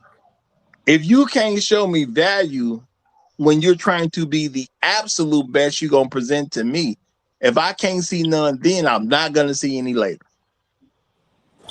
Santana, you ever heard on their best behavior? They're on their best behavior the first 30 days. Then they start to break down. Honestly, y'all can make the argument they on their best behavior the first 5 years of your marriage, player. They have Truth teller. they have to show their value to you for the entire duration of you interacting with them.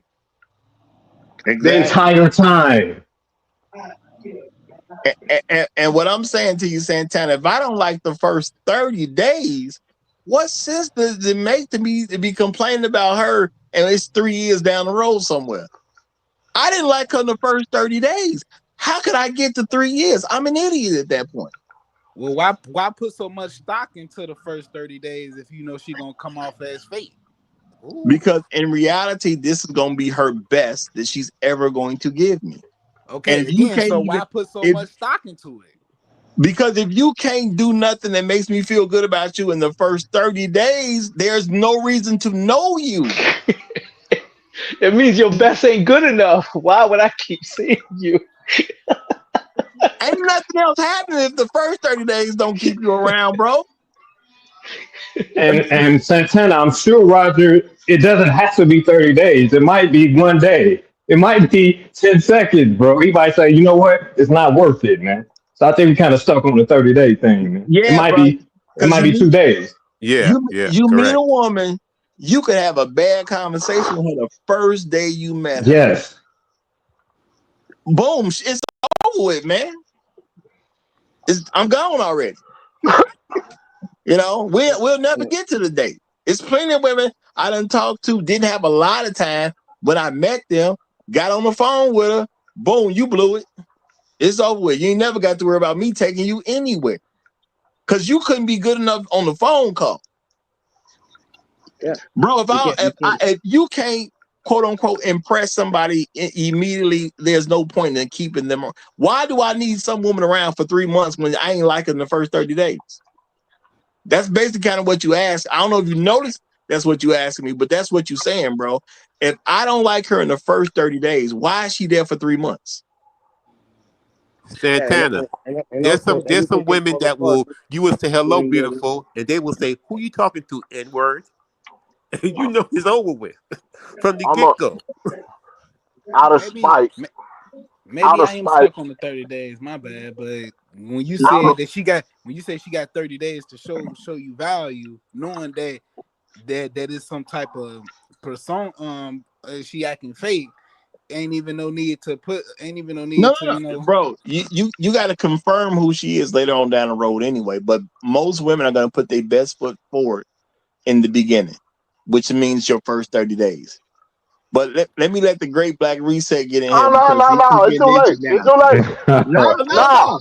You know what? It's too late. I've been No, don't be nice to me now. I've been up here since no. I've been up here. I wasn't trying to be. I see. I've been up here since the 2 hour and 40-minute mark. I came up here before. I left, went to the Jamaican restaurant, got me some curry goat. It's very good, by the way, and rice. I'm almost done with it now. You ain't pay $30 for them oxtails? Yeah, I did. Okay. It's ridiculous. The price is ridiculous. Well, go ahead. Yes, they are. I did. And Roger brought me up. Just looked at me and say, "Oh, well, we don't want to hear what this nigga got to say. He ain't got nothing to say." That's what he did to me. That's what he did to me today. I see what Gold PB talking about. I see what Gold PB talking about. First of all, he taking shots at me, and I don't even know why in this first super chat. I don't even know why. Number two. Then he gonna. Why you talking about old stuff, man? Why you talking about old stuff? Okay. Number two, he gonna come at the 2 hour 40-minute mark when he already said he gonna have something for me on Monday. So guess what? Roger sees stuff too. That's all I'm saying. Roger be seeing stuff too. You ain't gonna just play me, okay? But go ahead, brother. Because like I said, no, I wasn't trying to be nice. I wasn't trying to be nice. No, man. Loving the conversation.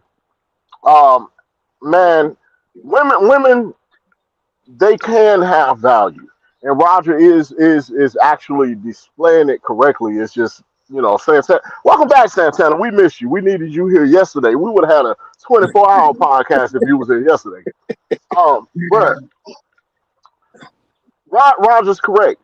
These women should show you value up front. We as men, we need to get comfortable with letting women know, as a productive Black man, I've already provided everything that you see and witness. And if you can't add value to this, there is no point in you being here. That should be like one of your very first conversations with these women. And we're not comfortable with telling them that. We're not comfortable with letting them know that if they're going to have a place in our life, it has to have meaning. And the meaning ain't going to be because she got some coochie, because that's easy to get. You can get that from anywhere. It ain't hard. And we're just not comfortable with it. And that's why sometimes we're challenging, like, why don't other men see value in these women? No, some men see value in themselves, and they know they don't need to be wasting their time with certain kinds of women. And I'll land my plane there. And as he lands that plane, let me say this. Shout out to Gregory Scotland. He says Amber Heard versus Vivica Fox versus Jenny Ma. Hyenas galore. The anti versus the anti versus the anti. Well, you know what? Maybe I'm gonna keep that idea in mind when I do that anti show, because I'm gonna say, y'all, I see other women acting like Black women. That's what I say. Okay, when they start doing stuff like that, to me, that's other women acting like Black women. I'm blaming Black women because I need Black women to straighten up.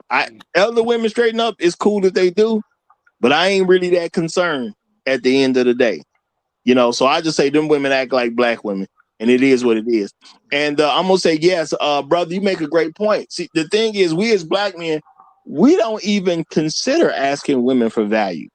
That's why it's difficult for us to identify what their values are and what they should be, and when we should get something back from them. Because man, if I'm finna kick it with you, my time important. I see. We hear women talking about my time important. I can't tell if you ain't paying. You on a free date. Don't tell me nothing about your time important because you're not paying. I don't see how your time is important. You're not paying for anything. I'm not saying your time can't be important in a different capacity with somebody else, but don't tell me it's important like it's important to me. Your time ain't valuable at all to me. I don't even know you. So no, it's not important. I'm literally giving you an opportunity where I may end up being the guy paying for your life. You're not offering that to me. Ask women, do they want to pay for you as a man the rest of their life? 100% of them tell me no. Okay, I told y'all, I do my own surveys. Ain't one woman yet say she willing to pay for a man the rest of her life. Not one, not at any age. I have asked women as low as 18, and I've asked women probably, I'm going to say to about 75 years old. Don't none of them want to do it. So if you don't want to do it, how you going to tell me your time valuable? It ain't valuable to me. It may be valuable to somebody else, but it definitely ain't valuable to me because you ain't going to take care of me. And that's just the reality of it. See, the thing is, when men can put their egos to the side and just look at what's in front of them, you can start making better decisions. Ain't no woman trying to take care of me. If anything, I may take care of her. Where's the opportunity when we go on a date? I'm offering her an opportunity. She is not offering me one. I know that, though. That's simple. Roger. We done heard stories of brothers saying that they didn't know what to do because some snow bunny then came over to the house trying to feed them, trying to take care of them when they're sick, telling them to lay down, they'll do all the work. And they just been flabbergasted that what is going on here? Am I being set up? Because they don't even know how to handle it. Why is this girl being so nice? What does she want? And she's just doing her job to protect you as a man, and you supposed to be her protector. And they just don't even know how to act because they ain't never felt that not even from their mother. That's why a large majority of our pro athletes marry out. Is because those women from other cultures, they understand that and know that, and they deliver. Yeah. Well, I'm gonna say of the pro athletes that do marry out, because truthfully, most of them still marrying black women. But when the other ones come in the picture, the black women can't really compete because the other women have something. People use this word like it's supposed to mean something, but people talk about game. Well, that white woman game is I'm gonna get that dude, and she gonna say, "Well, how do I get that dude? What can I do for him that needs to be done?" And see, the truth be told, when the black man compares that to what the other women are doing, she's doing something that ain't no other black woman doing. So for her, it's easy. Let me wash his feet. How many black women done wash some dude's feet? You see what I'm saying? It's easy. She doing what she considers regular stuff is impressive to us. And that's why you have some white women who will mock black women about taking a men because she can't really do nothing about it at the end of the day. And black women know that. Roger, I need to speak for the black women delegation. That is beneath us. That's slavery. And we're not going back to that. That's not what we do. And you know what? I'm going to say they don't have to either, but you don't have to be with anybody. If the other women are going to out compete you, it just is what it is. It's like if two people there's one job position and there's two people who want the job. And they say, hey, we're going to give y'all this job for 30 days.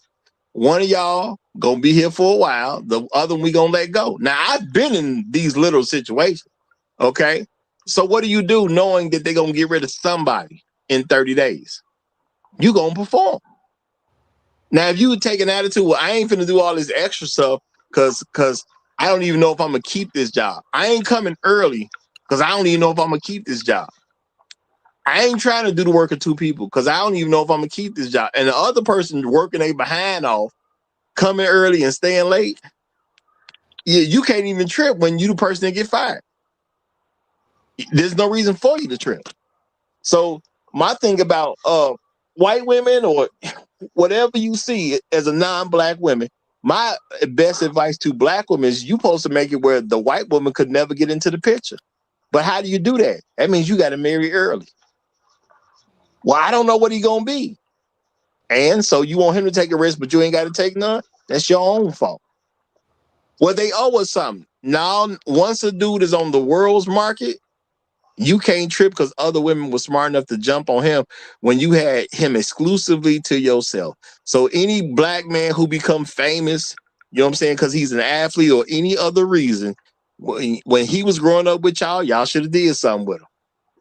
That's why I keep saying it is it's black women's failure when men go to other women. That's their failure because they were supposed to use what they got to lock him down before he even had access to other women. If you fail to do that, that's a you problem. You know, if I had a daughter, I would do everything I could so my daughter would already be locked in on her high school sweetheart. And I'm telling the straight up truth. Why? I understand some people say, well, that's too young. No, I don't have any reason for my daughter to be a hoe. I ain't got no reason for it. So no, I would want her locked in with her high school sweetheart. Point blank, period. People could say, well, what if he ain't the right guy? No, if it's her high school sweetheart, I'm going to have influence over that. I'm not going to allow my daughter to be with somebody who ain't the right guy. It's that simple at the end of the day. If I got to break his legs, so what? It's my daughter. That's all I'm going to say. That's my daughter. So what? So no, I'm not going to let my daughter just be with the wrong guy. And I want her locked in on her high school sweetheart. Because what she need a bunch of other dudes for? You sound very intelligent, Roger. Yeah. So how we approach things make a difference. And because I understand whatever man she gets with, she'll have to prove to that guy as an individual that she has value. She'll have to do this over and over and over again. That's why I want my daughter to be a virgin.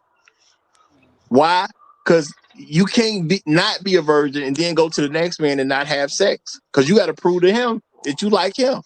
You done gave sex to the other guy already. So how you gonna prove to the new guy that you like him and you won't give him something you was giving the old guy that you swore you liked? Say that again, Roger. I don't think they heard you. Say that again. Say that again. Yeah. The reason I would want my daughter to be a virgin is because if she's not a virgin, when she gets with the new guy, she has to give him sex to prove that she likes him. Because she's already gave the other guy that she supposedly likes sex. He got to be able to believe her. So, y'all, check it out. I've been asking around about this guy. Ain't nobody said they saw nothing. Is it the one, the only, my main man? We got A.L. Evans, y'all. Quit lying, quit lying, motherfucker. I ain't been your number one man ever. I'm just cool. We cool. I just came up What's here to up, say, hey, AL? What's going on, bro? the myth of my demise has been greatly exaggerated. But what's going on, brother? What's going on? I haven't heard about no demise, but we didn't ask. I have asked a couple times. Has anybody seen AL anywhere? Look, I feel touched. You actually put up my little old thingamajig.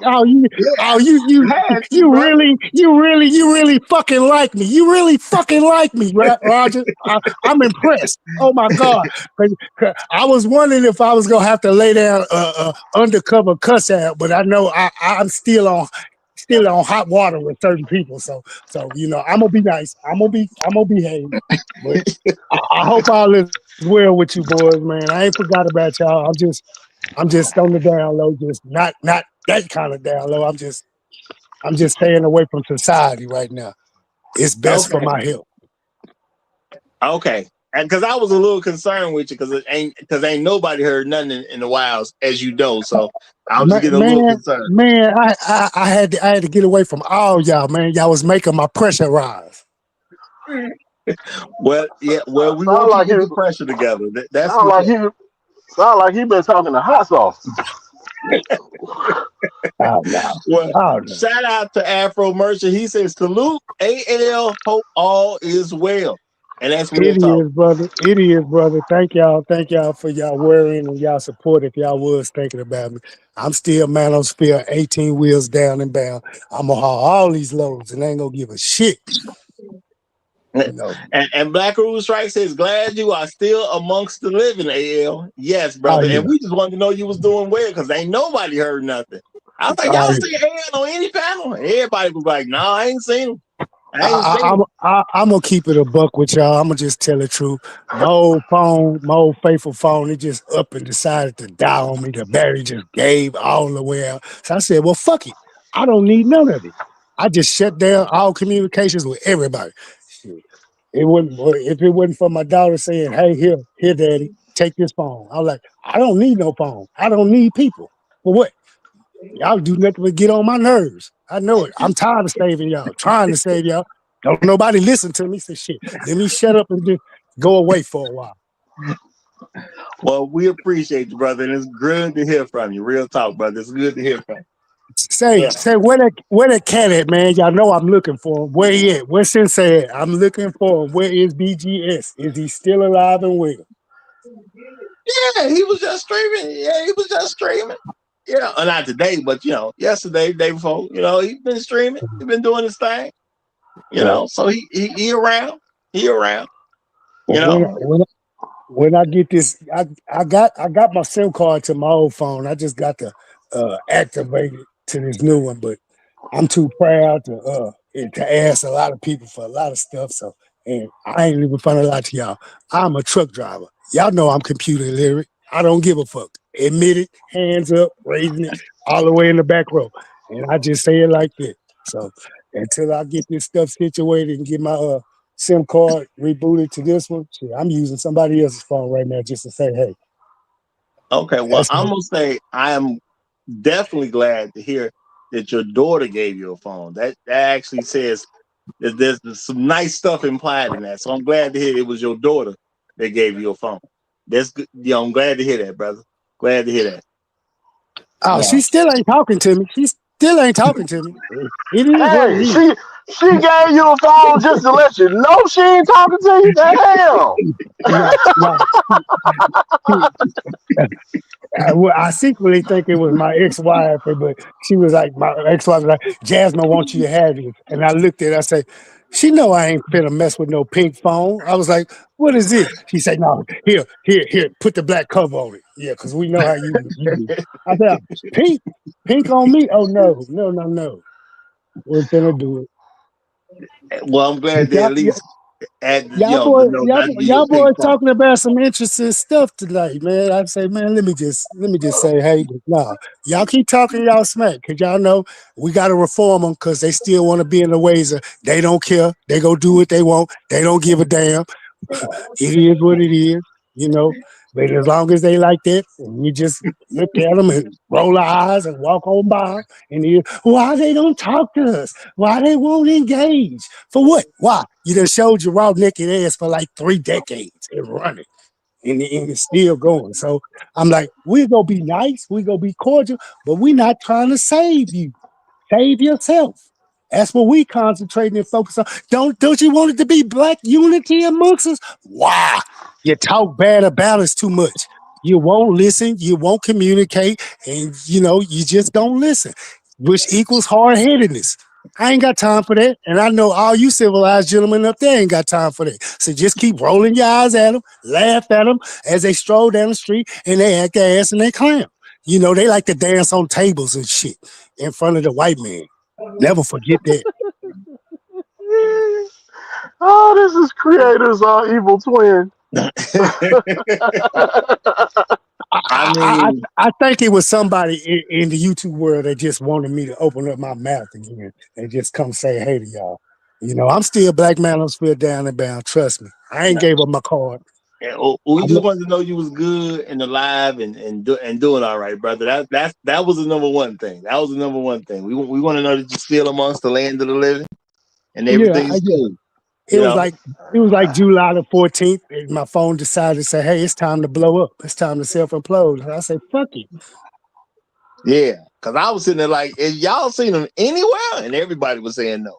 So, Yeah, y'all know I know how to speak, but I'm gonna speak when spoken to, and then I'm gonna say what I say and mean what I say, and it is what it is at the end of the day. Okay. All right. Well, we can flow a little bit longer. You want to go into Bible because technically we are past the 3 hour mark. You want to go into Well, Bible class now? nah, I was just actually here to jump in with y'all on the back end, like close the channel. Hey, if it's your mark, it's your mark. Don't let me stop you. Say bye bye. Okay. Well, y'all, we do got AL back, and I'm glad to see that AL is amongst us. So let's do this then. Let's get some closing statements, y'all. Cause he back. I want to holler at my man real quick. So let's start down on Shark Sims and work our way. Shark Sim, any closing statements you want to make on this?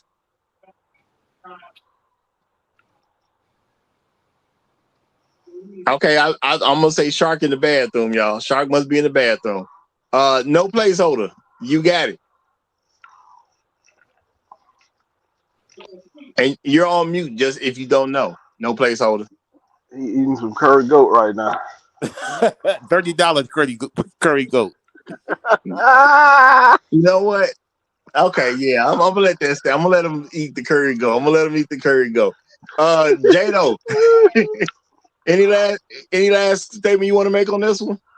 No, I'm just when it comes to women's value, it's based upon the value that you place upon them. That's what it's based on. Men. So whatever you place upon them, that's the value that they have. If you don't place it upon them, they don't have it. And I'll end right there. Thanks for having me up, Roger. Hey, appreciate it, brother. Appreciate it. Tunnel runner, you got it. Make a woman give you value. Make her show you her value. Act like sometimes you have to act like a tyrant. You have to see what's going on. She got to show you who she is and protect yourself at all times. Peace. All right. Shout out to Janae. He said we missed your smoke detector. Low battery warning. He said long live habitual lies though. And fuck you too. And fuck you too.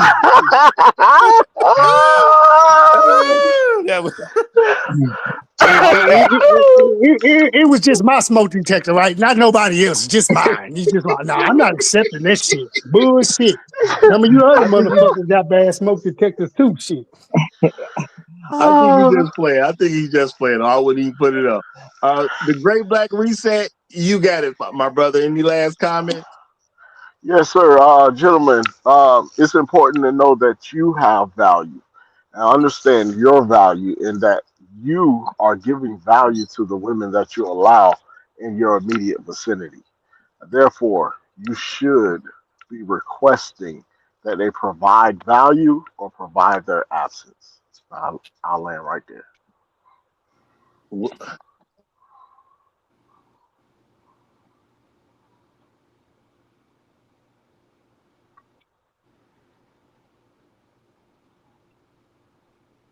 Hello. Okay, my bad. I was muted. Didn't even know it. Yeah, Supreme Emperor Dessalines. You have the mic, my brother. Can you hear me now? Yeah, we hear you. Loud and clear. Absolutely. All right, then. I guess it's a sad day in hell when a prostitute has more value than a normal woman. Prostitute will give you value, I don't know, 10 minutes or within 10 minutes of meeting her, and you have to give very, very, very little in exchange. You can't go for the $40 house or the $100 Big Mac, but you're going to get your value.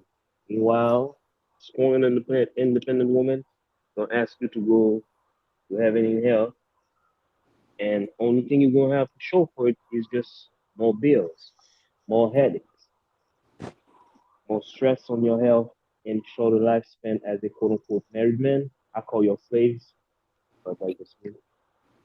But anyway, I want my value upfront, whether it's a $40 handshake or $100 big. Thank you very much. All right. Shannon, any last words you want on this one? Yeah, don't do that. That's my government name. I don't even put that name out there like Oh, my bad. Santana, my bad. I'm sorry. But you use it in the chat, though. You use it in the chat. Okay, my bad. Yeah. Yeah, I don't know why I be doing that. I'm working on that. But as far as I'm concerned, the only man I ever heard that say that women don't bring value is some type of bisexual man or gay man. Besides that, women definitely bring value. Damn, we all bisexual up here. You heard that? We're gonna Well, get on you in Bible study. nah, Yeah, yeah, nah, yeah. nah. Handle it. Because technically, none of us has even said that. I I'm just, never I didn't say y'all did say yeah, that. I'm nobody just even saying the said that. men that do say that. Well, I mean, we ain't got to worry about those, man, because my thing is I'm never going to say they don't have any value. The thing is, we should realistically look at what their value actually is, you know. But just, the reason I did this show, because a lot of people push women just intrinsically have value. And I'm saying that is a bold face lie. They don't have no intrinsic value. They get value the same way we get it. They got to do something. If you don't do anything, you're not valuable. It's that simple at the end of the day. Why would if I was on a boat and they say save women and children first, you got a bunch of women who won't do nothing, why save them? I can understand saving the kids because the kids can grow up to become valuable. But why save a woman who shows no value? If somebody got to die, it should be her. Wait, That's so real you would talk. pick the kid. I I would talk pick to a you. valuable man before I pick a woman who has no value. No. You was comparing the kids and the woman No, aspect, I but wasn't comparing the kids and women. The kids can grow up to be valuable no matter what state they're in. They're children. My thing is, children will always be looked at least by me, they will always be looked at differently as adults. But if I got to pick from a child, you know what I'm saying? If there's a child, a valueless woman, and a valuable man, and I can save two of the three, I'm gonna take the child because the child can have potential. The child has potential value. We never know what that's gonna be, and I'm gonna take the valuable man. Do I need the valuable man to die for a valueless woman? That don't make sense. She can die. She ain't got no value. I don't agree with that. But I hear you though. I hear you. Leaders have always had to make tough calls. Does it make more sense for a society to pick a woman who has no value or a man who has value? No, I'm A gonna take woman, the man that has a woman. value. Again, a woman gonna always have value to a man one way or another. But again, I'll talk to you on another. I'm gonna say society is shifting to prove that that's not the case, which was kind of brought up earlier about what's going on when they study and what these younger men are doing. These younger men ain't even looking at these women. A So lot of I'm these younger niggas is gay. no, they're not. People Man, what? people just say that because they don't want to deal with the fact that the women have become worthless. If you worthless, ain't nobody I'll supposed agree. to look at you. I will agree that there are more incels, but they they're not homosexual. They Yeah, and I'm they are incels. They went the way of the incel, well, I'm not gonna say the incel because incels but mean they're you not can't get. You know, homosexual. If but you I'm choosing not to be well, around women, what is that then? I'm well, no. confused. This is the thing. An incel is something that goes on in the white community where you have people because the incel is short for involuntary celibacy. We don't have an incel problem. The younger men don't see value in the women. Therefore, they are simply staying away from people who don't have any value. And to me, that's intelligent. Why would you be amongst people who you don't see value in? That does not make sense on any level. Period. It just don't make sense. Why be around people you see no value in? That don't make no sense. So the thing is, calling somebody a name because they're making an intelligent decision is kind of slow. I'm gonna say it's kind of stupid. But Roger, like you said, what does that also lead to? Low birth rates. If we go that way, me and not wanting to marry, me and not want to be around, and we doing that, that's gonna stagnate them.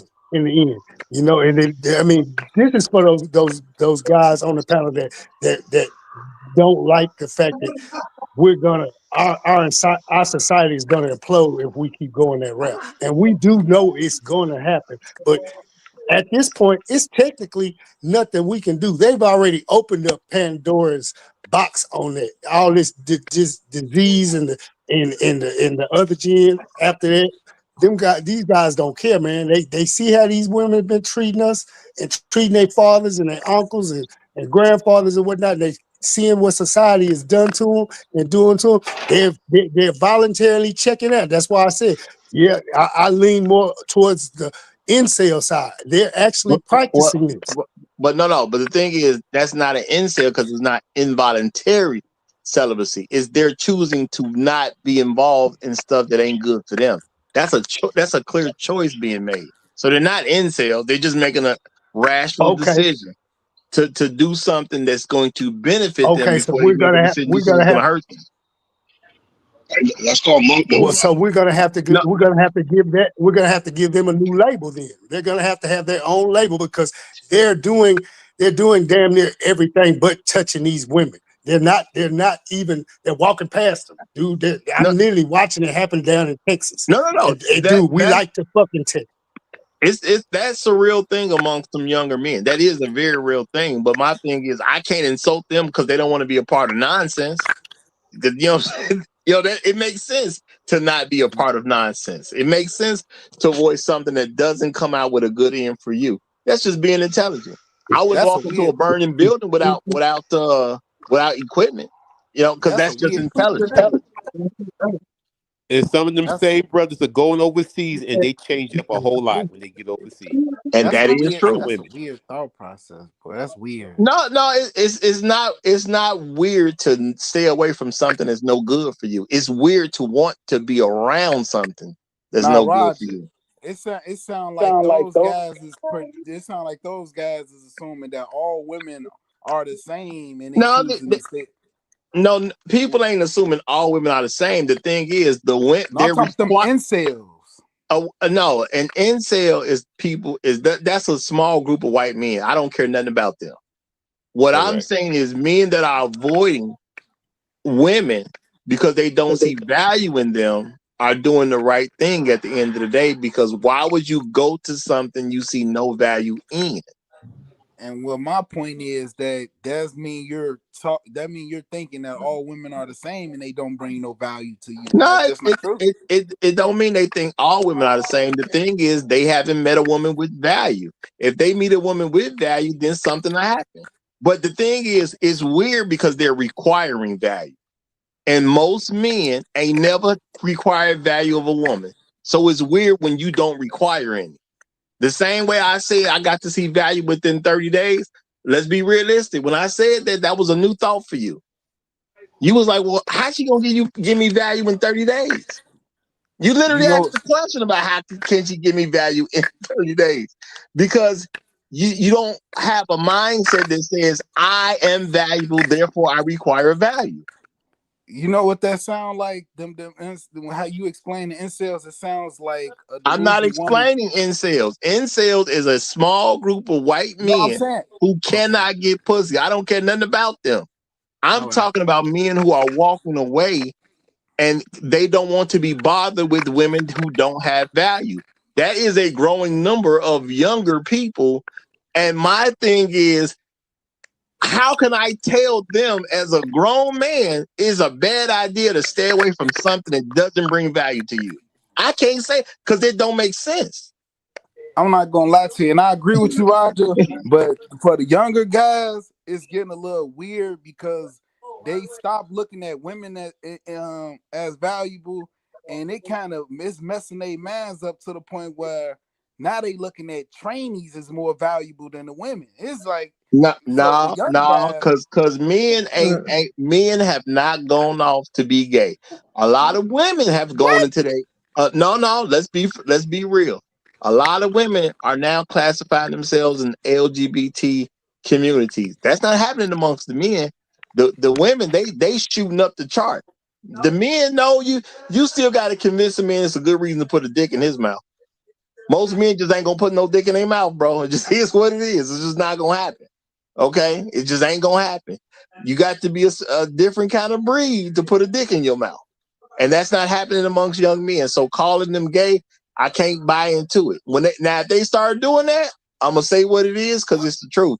But young men ain't out here talking about I'm finna suck dick because I don't like because I can't find no good woman. And men ain't done that. It's I hear you, and when I'm thinking about younger men, I'm thinking about how when we were younger and we used to be hypersexual, that's what made us go after women, and looking at it like, oh, these younger men are staying away from women, knowing that they're hypersexual, like No, that's gonna men make men are not hypersexual. You actually have your sexual peak. You actually have your sexual peak around 18, 19 years old. You're right, supposed to want sex more. That doesn't make you yeah, hypersexual. It makes you normal. At 18 years old, you looking for pussy. That is a normal thing. And when right. young men have had to assess that the pussy ain't even worth it because it's attached to these women, that's not a man problem. That's a But woman not, problem. but And not guess think of what? A lot okay. of those men are now starting to date other young women. Right now, it's a lot more difficult to find a young black man with a young black girl or a young black woman. I'm now starting to see them with all other groups of women. And my thing is they're making an adjustment at this point. I get it. The numbers kind of went up because their mama was telling them, don't you bring no white girl home. Well, guess what? Because some niggas do want some pussy, they just saying, you know what, mama, you gonna have to deal with this white girl coming home. I want you to actually consider this because the younger generation is getting to the point where, and you're right, at 18, 19, 20 is when you is looking for females and stuff like that. But think about it in this way, where the younger generation, they doing harder drugs like pills and stuff like that. And you telling me they getting high and stuff like that, and they're choosing to go away from women. Where you think they going to for their sexual pleasure? No, the thing is, getting high ain't gonna make you suck a dick. What? That's why. Yeah, getting high ain't gonna make you suck a dick. That's why you don't see the numbers amongst younger men going up the same way the numbers are going up amongst younger women about people who are involved in the LGBT community. The numbers just ain't the same. It don't rise with men. Women have always been quote unquote more fluid. It's just not happening amongst the dudes. Now people can say that all day. You can call them names all day, but it's just not actually happening. And my thing is, I'm not gonna act like something happened that ain't actually happening. It's not. You know what I'm saying? And you know, if you want to suck a dick, that's very legal in this country. So it It's ain't literally nothing stopping them from sucking dicks if they want to do it, but they not doing it. It is what it's it is. it's literally a guy from the west side of Chicago that just went viral for because he got he There got are exposed he hold That's got one on, guy. exposed. bro. There's millions of people. One Wait, guy wait. didn't set a trend for anything. Santana. He's Roger, and he's right. Yeah, we're not saying you can't find some black men that's LGBT. What I'm saying is clearly the numbers haven't shot up because of what the women are doing. That's why they're trying to make an issue of why do you think they're concerned with men who are not engaging with women? And all this stuff is deliberate. They're trying to get these men to engage with the women. They don't see value in them. So they saying, no, we straight. We good. I don't need it. I got my video games. I got a job I got to go to. I can do this. See, they're worried about these men being involved with women because they want to, quote unquote, build and maintain society. That's what the actual concern is. The men pulling away means other things are left out there. That's why you have restaurants closing. That's why you have bridal shops closing. That's why you have all types of folks involved in the wedding industry are having problems because it ain't about them trying to help some men. They're putting this stuff out as scare tactics because young men not involving themselves with women are making industries collapse. It's I'm about not gonna money at the end of the day. I'm not gonna disagree with you, Roger. I'm gonna let you have it, but I'm telling you, if you tap into some of these younger guys, I swear to God, I promise you. Some of them don't see the difference between a trainee and a real woman. I promise you. Hey, how did we get here? Santan, how did you bring us here, bro? Like, you talking about Because trannies, I bro? tell you, Roger talking about I got one a lot question of for these younger Santana in guys. Bible study. Yeah. I got you in Let's Bible get to study. let's go and get to Bible study in. But I'm just gonna say, now to put a dick in your mouth is a decision, and ain't nobody just doing it just cause. But y'all have a great weekend. Make sure y'all subscribe to the channel if you like this type of content. We do this Monday through Friday, 9 a.m. Long live the habitual line steppers. I'm Roger. I'm right, and I'm out.